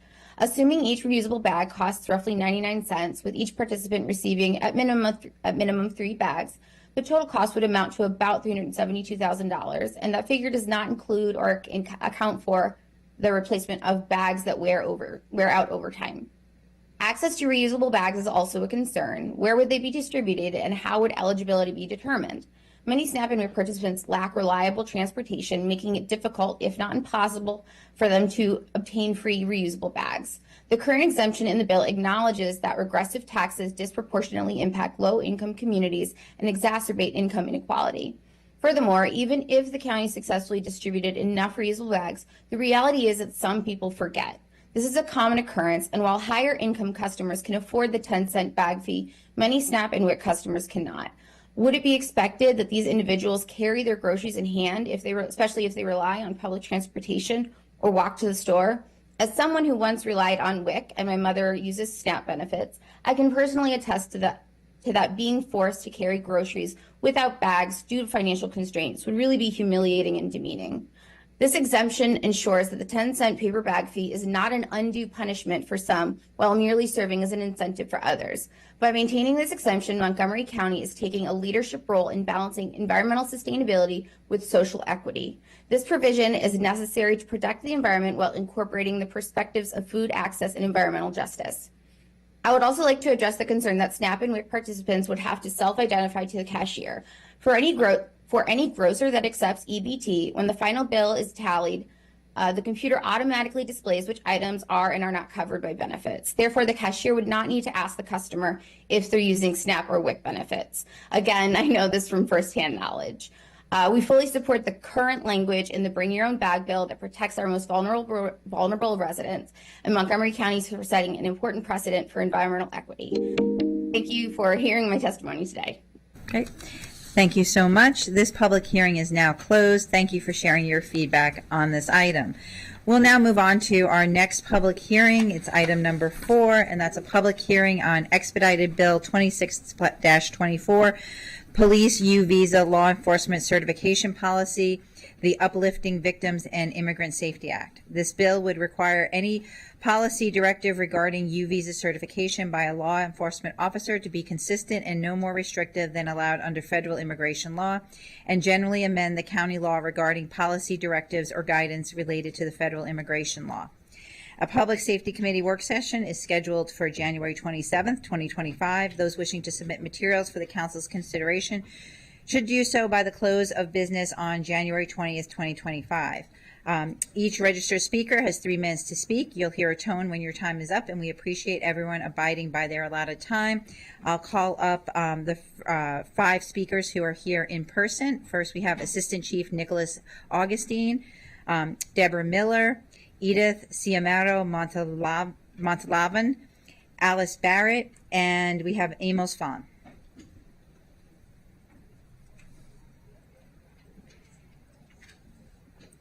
Assistant Chief Augustine, we'll start with you. Great. I appreciate the opportunity to speak today. I'm Assistant Chief Nicholas Augustine, Montgomery County Police. I'm the Chief of Investigative Services. I'm here today to express the Department's support for Bill 2624, U-Visa Law Enforcement Certification.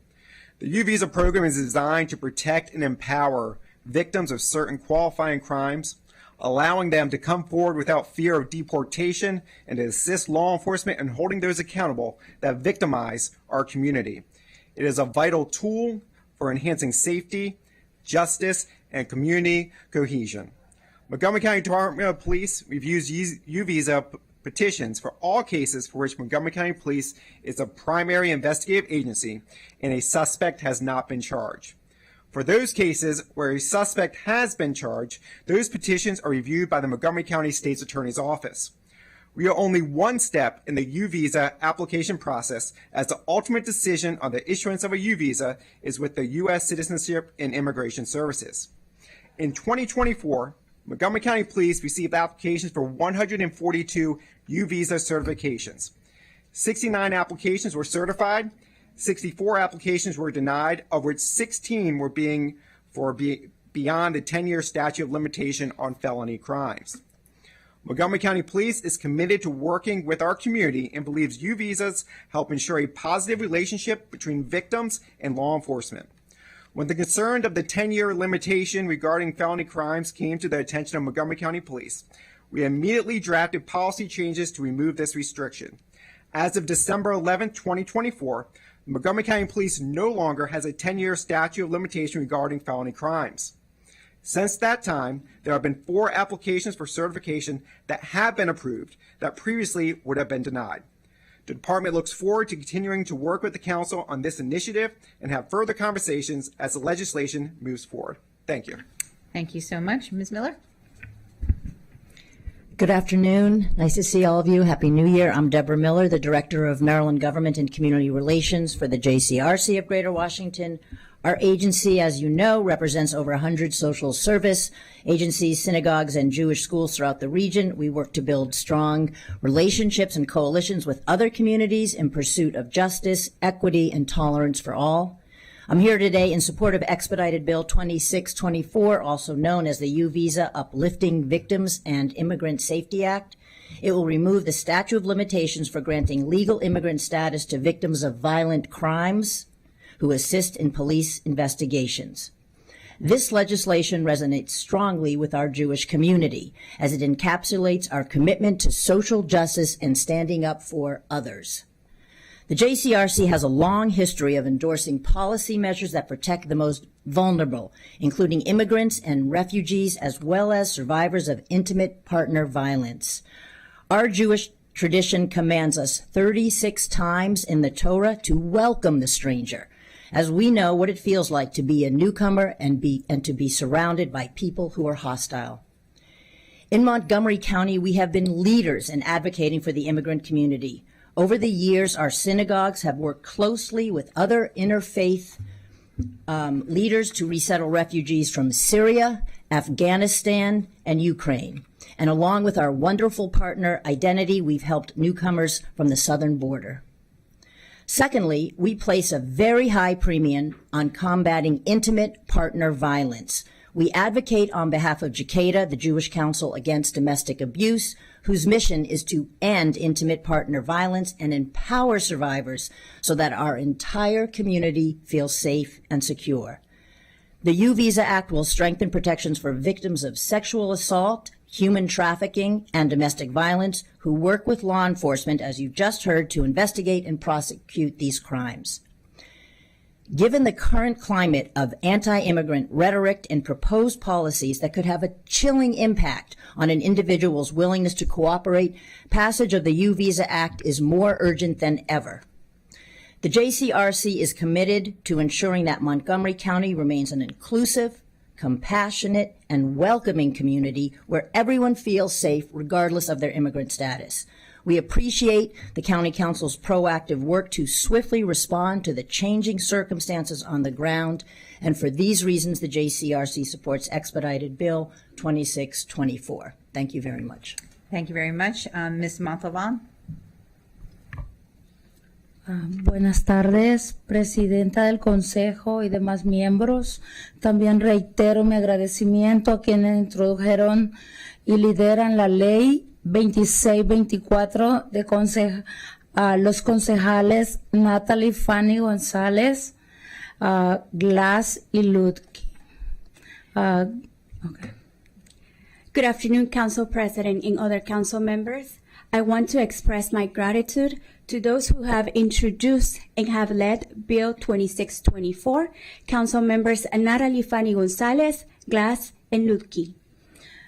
Como alguien directamente afectado con un crimen la cual me arrebató a mi hija hace 2 años, estoy aquí ante ustedes para expresar mi rotundo y apoyo a esta propuesta de ley, la cual intenta fortalecer el programa de Visa U en el condado de Montgomery.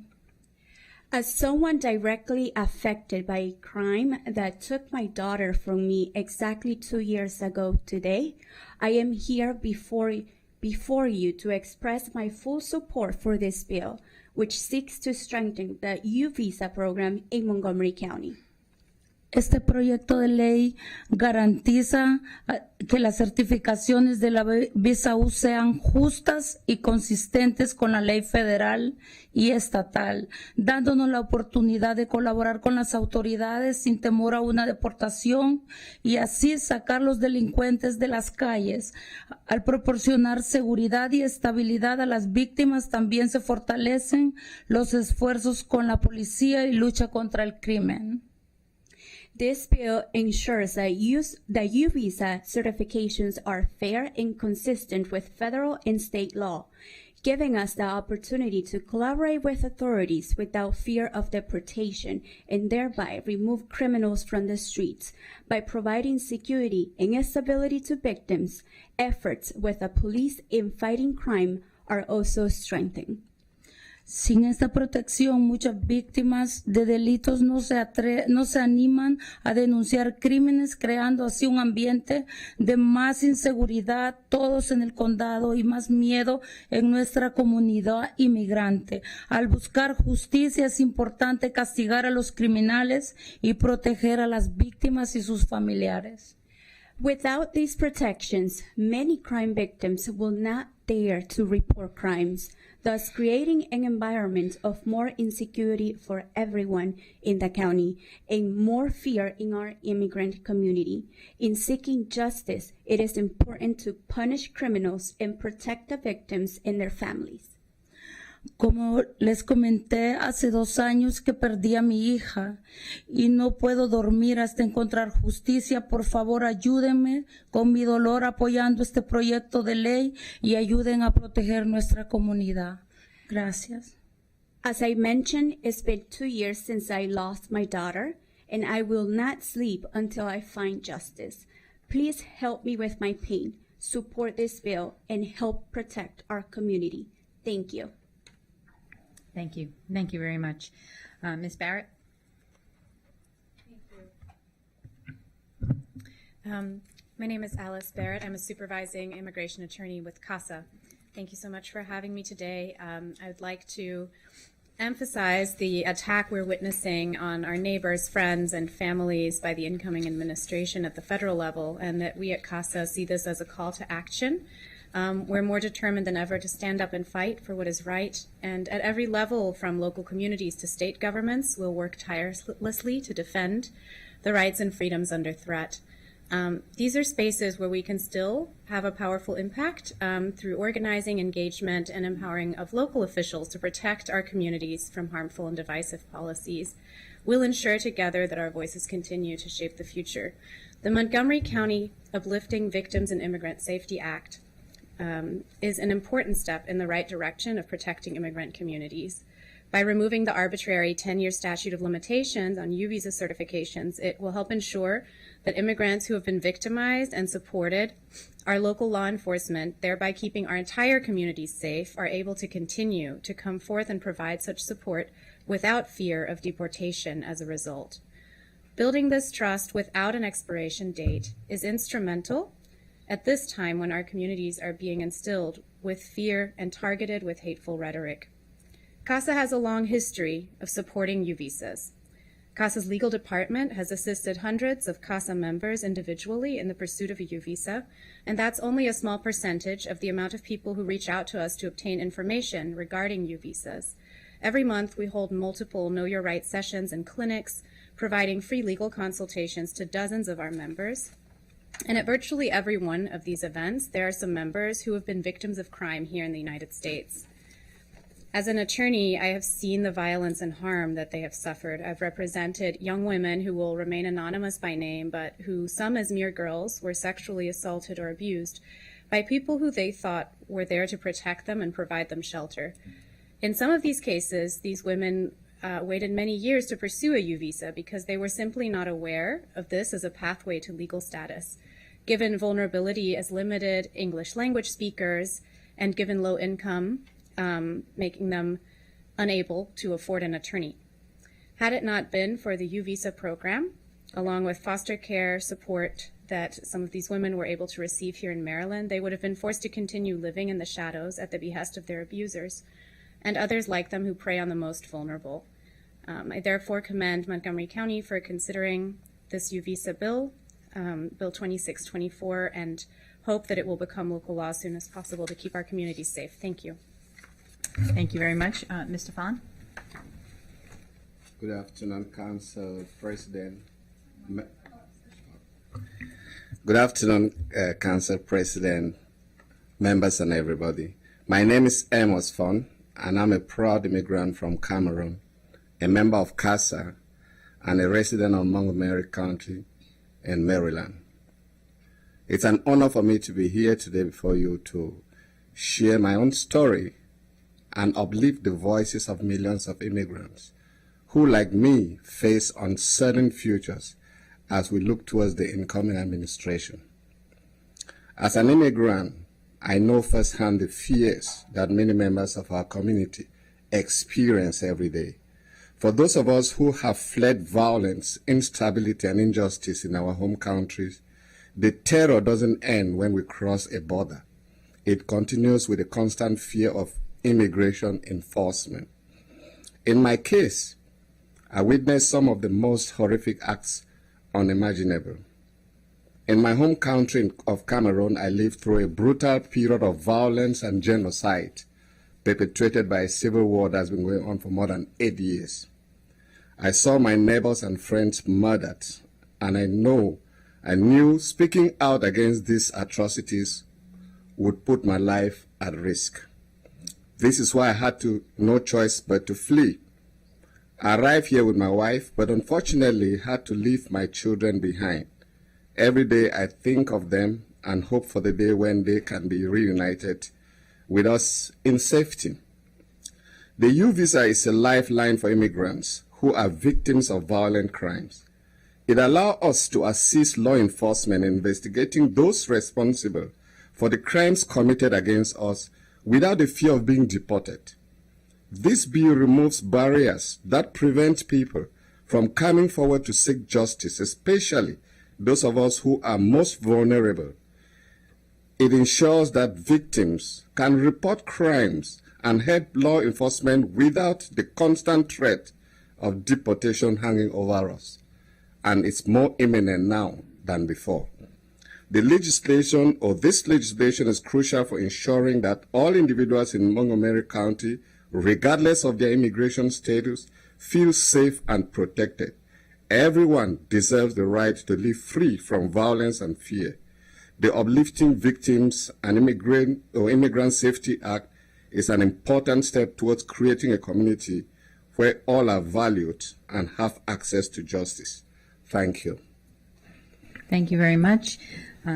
Those are all the in-person testimony we have today. We'll now move to the virtual testimony, and we have first is Smitha Varu. Hello, good afternoon.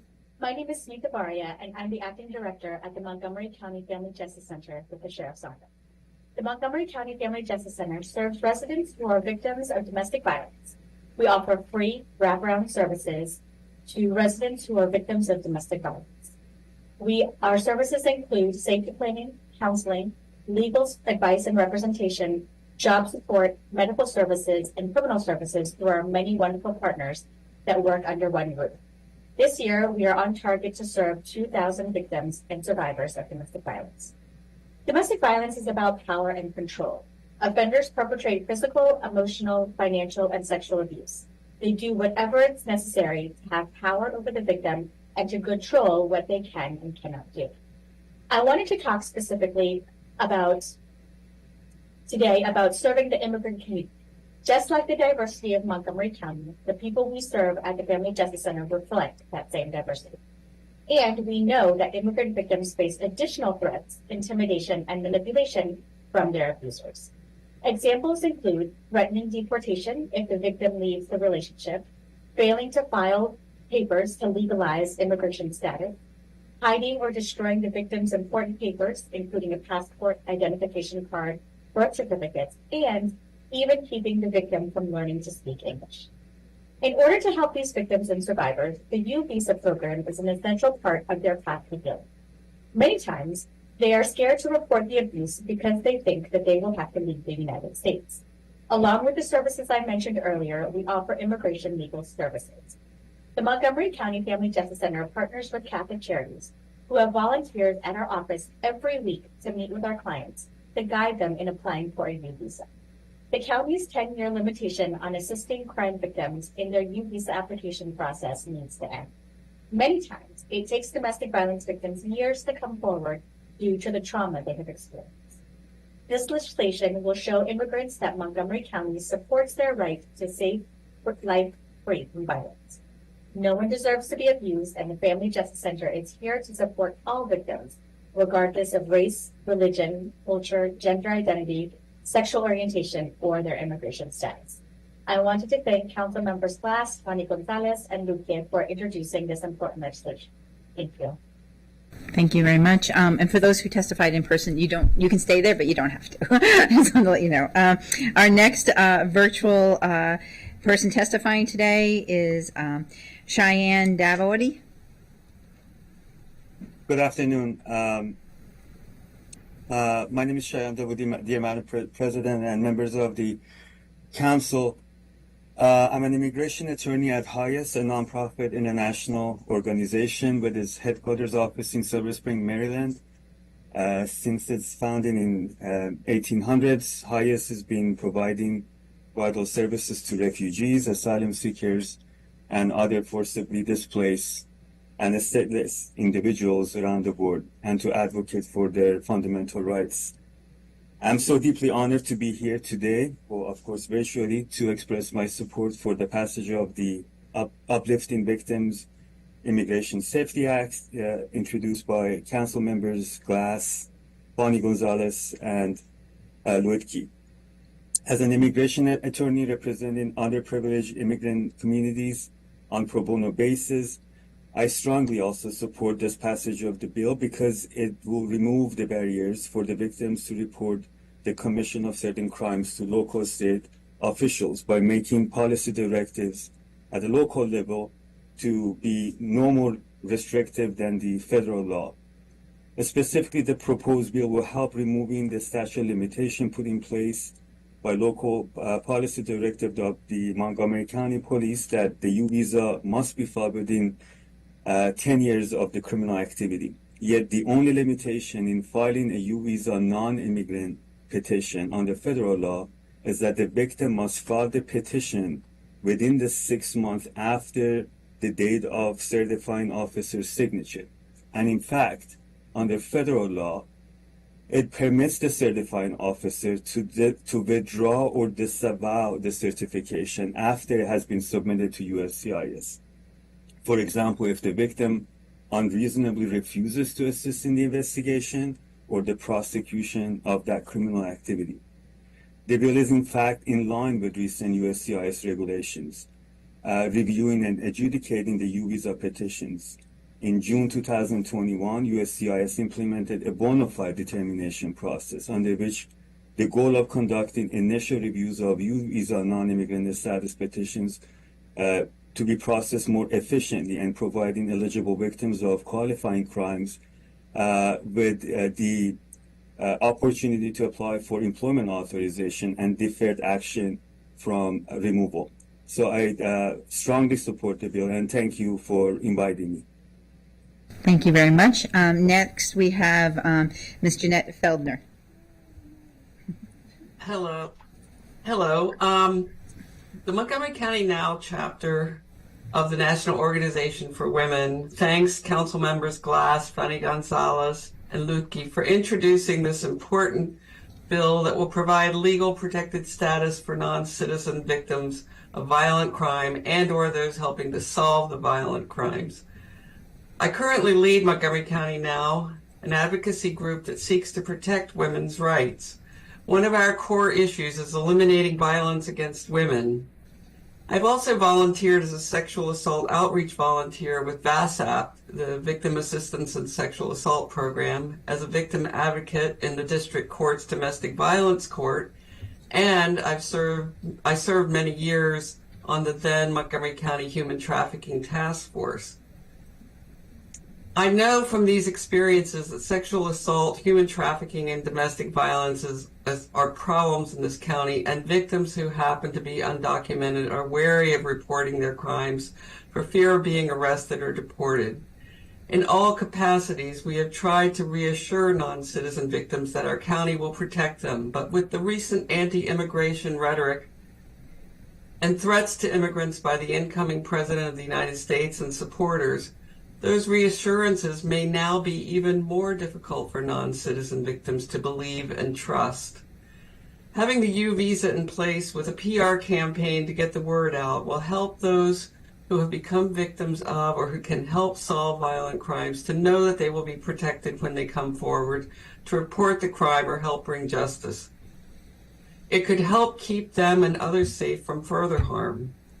We must do what we can to eliminate violence against women and all people and not risk their also being sent to a country where they will be in danger of even more violence.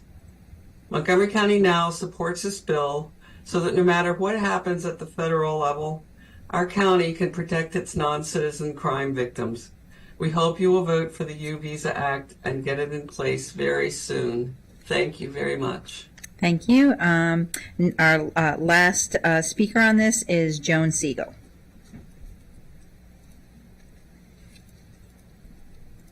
Hi, good afternoon. My name is Joan Siegel, and I am here today as co-president of the League of Women Voters of Montgomery County, and we support the objectives of the proposed expedited Bill 26-24.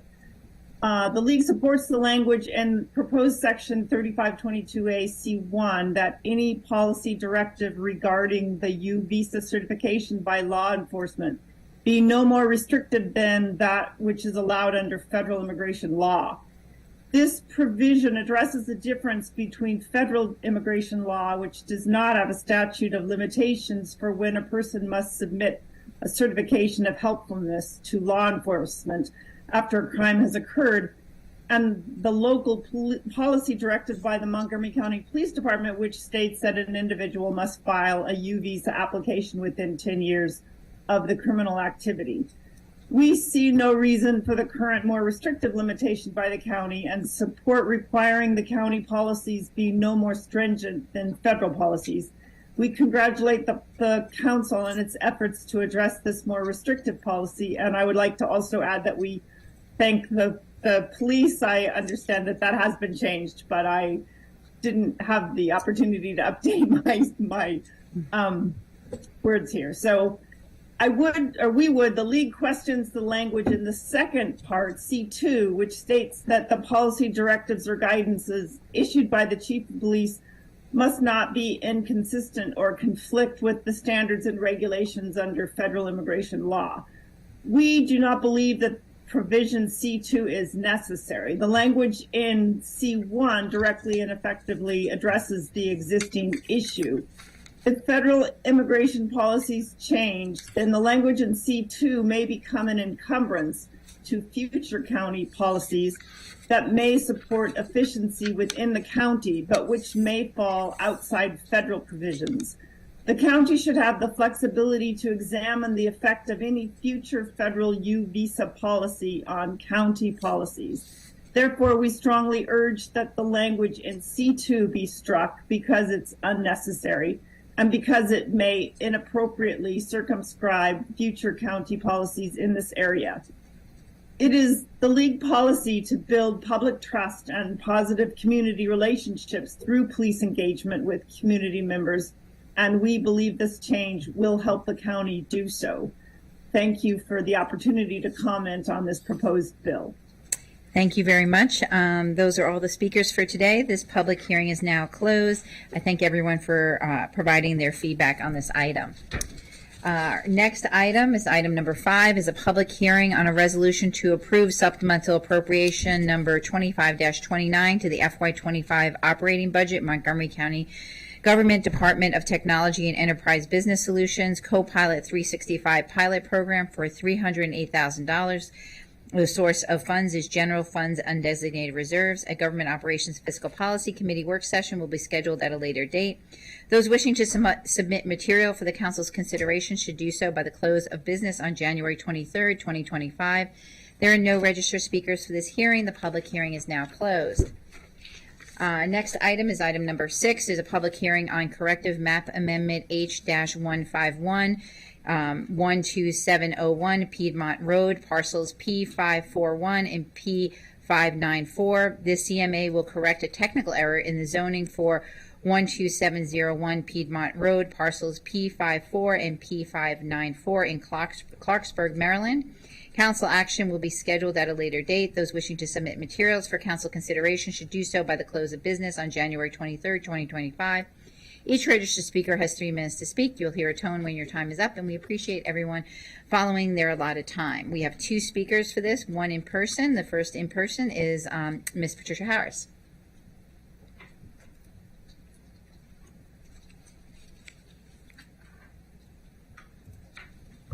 Good afternoon, Council President, members of the Council. Happy New Year. Pat Harris with Lurch, Early and Brewer here on behalf of the property owner. I just have a very few comments for your consideration. We're very appreciative of both Council staff and Planning Board staff for bringing this corrective map amendment, noticing the error in the zoning of the subject property, 12701 Piedmont Road. Based on the staff report, it's clear that this is a very straightforward situation. The staff report thoroughly evaluates the master plan and zoning history of the property in a clear and concise manner and explains why the property should have been zoned R200 since the adoption of the sectional map amendment that implemented the recommendations of the 1982 Damascus Master Plan. The corrective map amendment simply remedies a long-standing zoning error and will result in the property being appropriately zoned R200, consistent with the intended zoning indicated on the various plans that you see throughout the 1982 Master Plan. So we urge your support and thank you for your time. Thank you. Thank you very much. We have one virtual speaker, Gregory Bloss.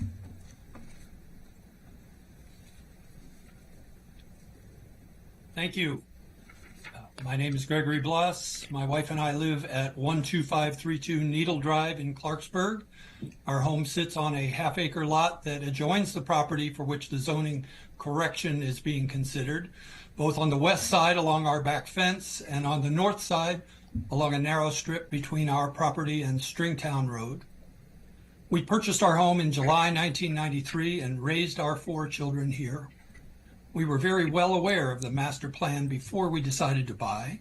We reviewed the plans for development in Clarksburg, which included rerouting Piedmont Road to become a major through route that is now Snowden Farm Parkway. We also were aware of plans for major housing development on the west side of that enhanced roadway. Many of those plans have come to pass with lots of houses and townhouses west of Piedmont Road.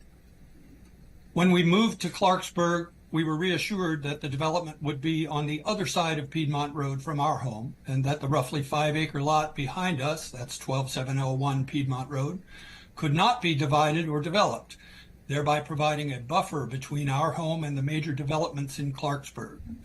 We have enjoyed having this buffer, which leaves us with a semi-rural area immediately around our house that provides a sense of tranquility that we sought when we bought our home, and that we continue to value very highly.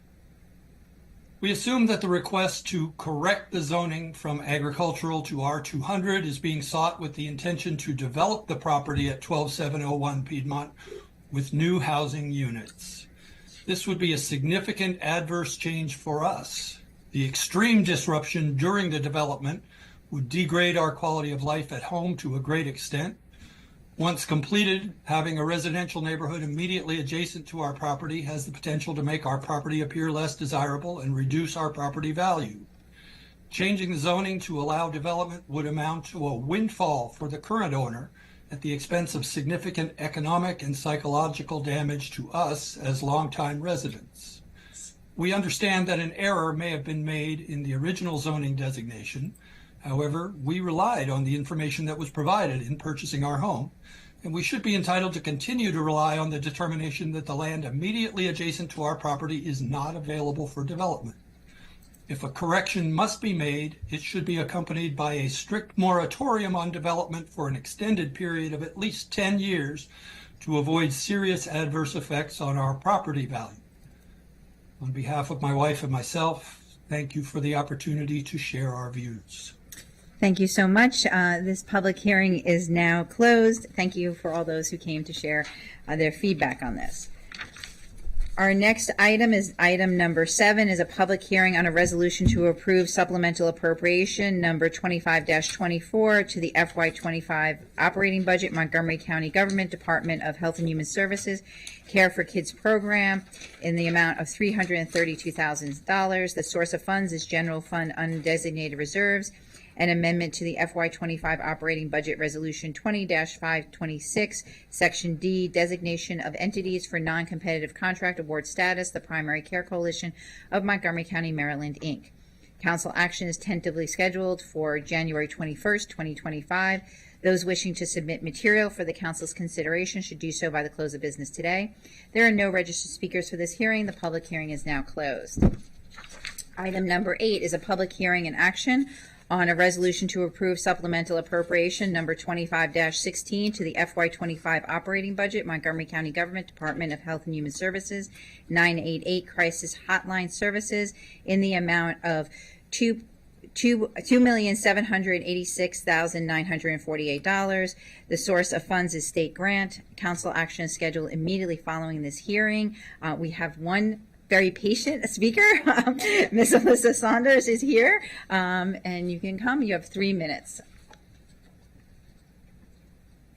Great. Thank you so much. Thank you, Council President Stewart, Council Vice President Jawando, and the rest of the Council for having us here today. I'll be quick.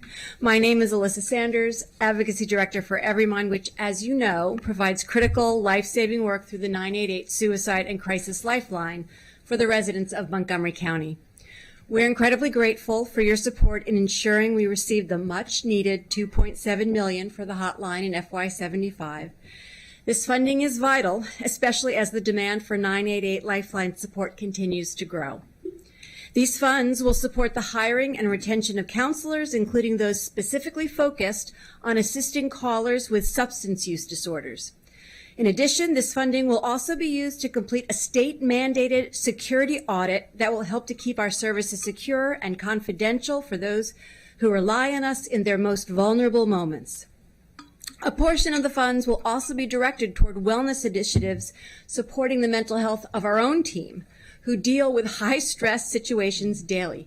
Strategies to combat burnout, compassion fatigue, and secondary traumatic stress are a priority.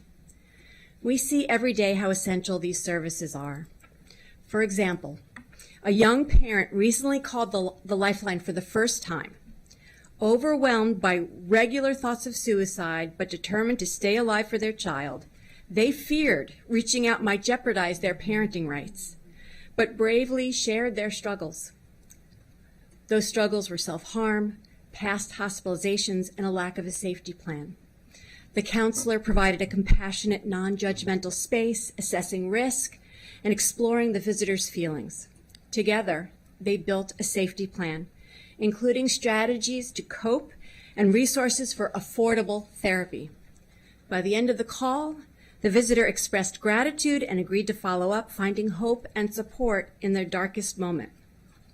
Another scenario, recently, on November 6th at around 4 a.m. in the morning, we experienced a 25% increase in call volume to the hotline, driven by both local and global uncertainties. On that same day, the number of people reaching out to 988 via chat and text was the highest the state has ever recorded. Your support has allowed us to keep the program stable and continue providing these essential services to the community, and for that, we are profoundly grateful. Thank you so much. Thank you so much. This public hearing is now closed. Thank you very much for the testimony on this item. We will now move on to the action portion of this item. Is there a motion to approve supplemental appropriation 25-16? So moved. Councilmember Lukey moved. I have a second by Councilmember Sales. Not seeing any hands. All those in favor, please raise your hand. And that is unanimous. Thank you very much. Our next item is item number 9, and is a public hearing and action on a resolution to approve supplemental appropriation 25-39 to the FY25 operating budget, Maryland National Capital Park and Planning Commission. Planning Department, Germantown Employment Area Sector Plan in the amount of $110,000. The source of funds is the MNCPPC Administration Fund Reserves. Council action is scheduled immediately following this hearing. We have one person testifying today, Don Ziegler.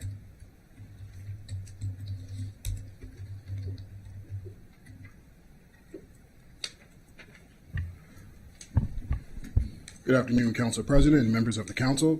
My name is Don Ziegler, the Yuba County Master Plan Supervisor for the Montgomery County Planning Department. I'm joined by Jamie Pratt and Audrey Vogel, the future co-leaders of this area plan.